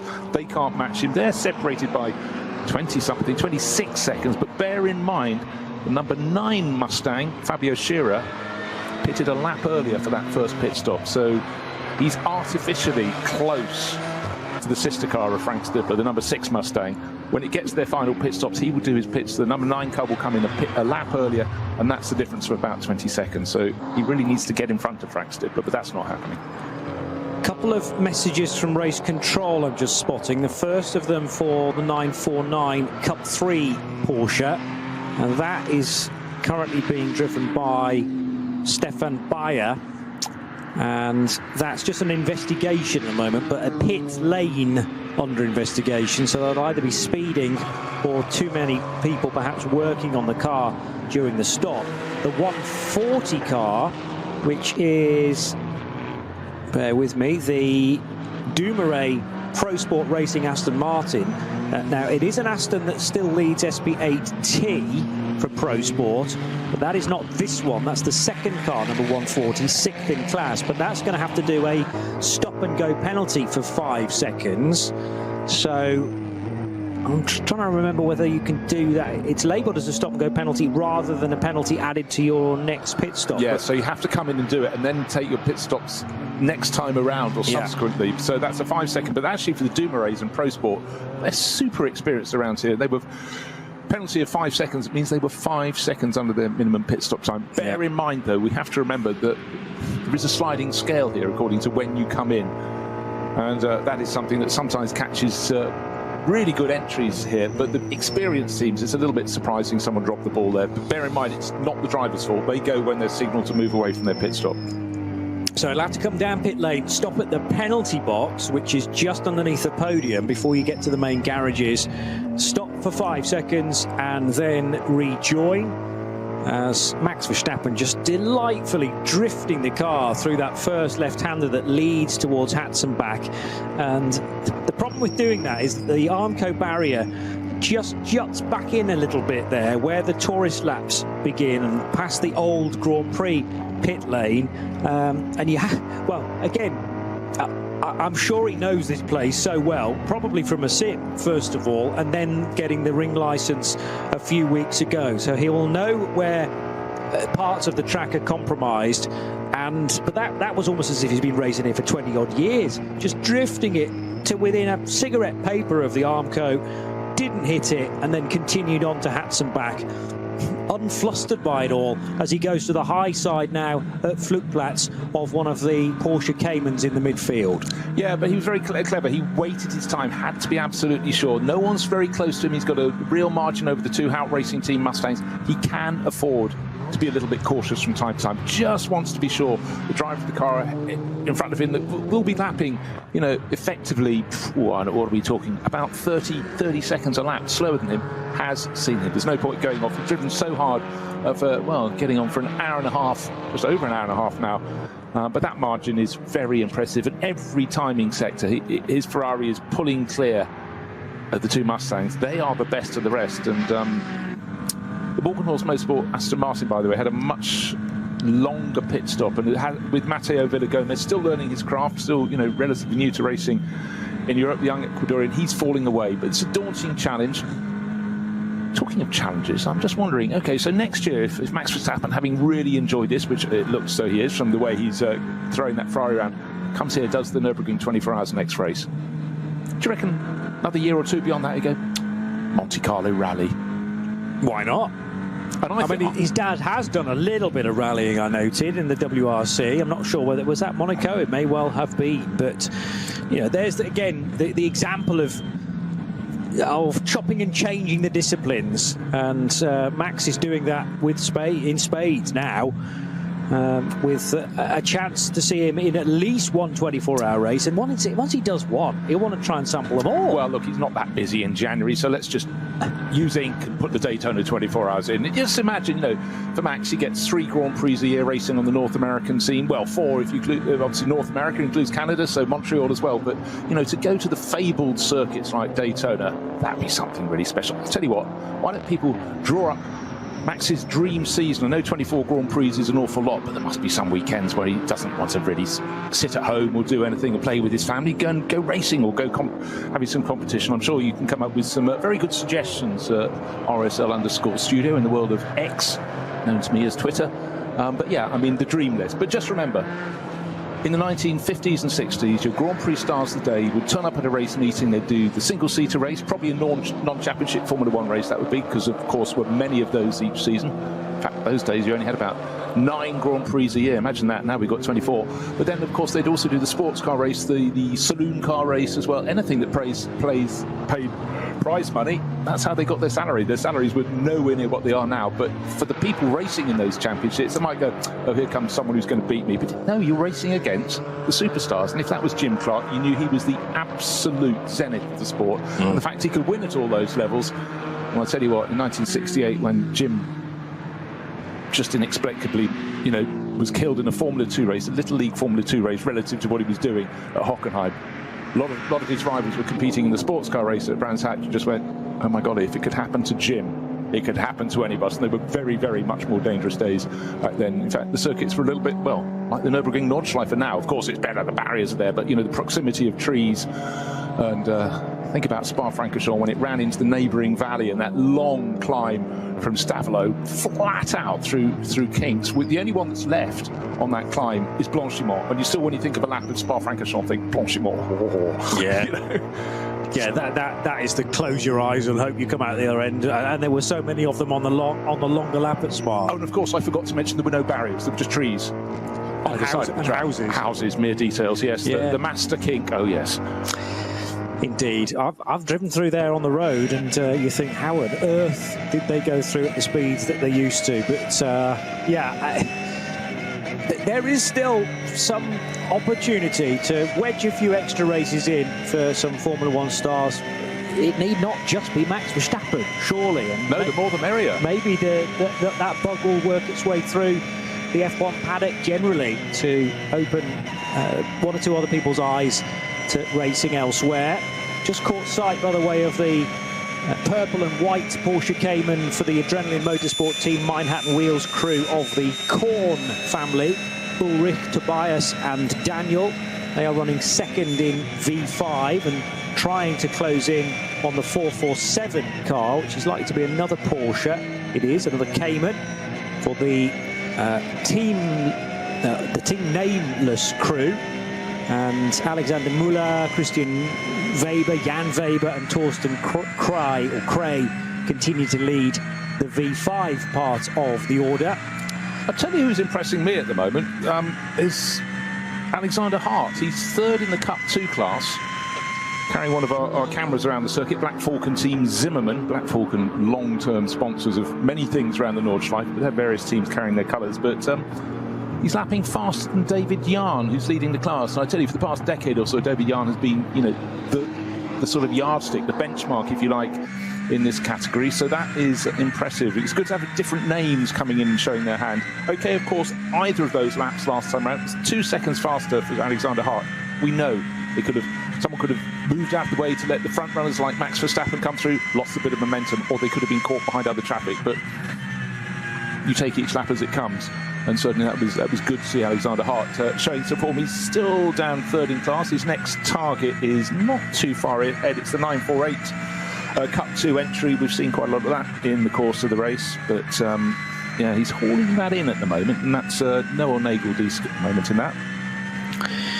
And a car that, well, actually, you say no, it's not. It's Muller. Yeah. I beg your pardon. Only because he's on an outlap now. So that driver change has just happened. And Tobias Muller takes over the 948 car. They have gone through their full driver lineup very swiftly indeed. So that suggests to me that Tobias Muller might even be doing the closing stint. But they've done a lot of stops. Carlos Rivas started the race. They were one of the group that pitted very early after only about 5 laps, which is still puzzling for me. Yeah, definitely. Noah Nagel-Diesk took over. That, again, feels like quite a short stint. And now Tobias Muller is in. So have they all just decided we'll shorten the stint? We're not that too concerned about where we finish, just to make sure that everyone gets some driver time.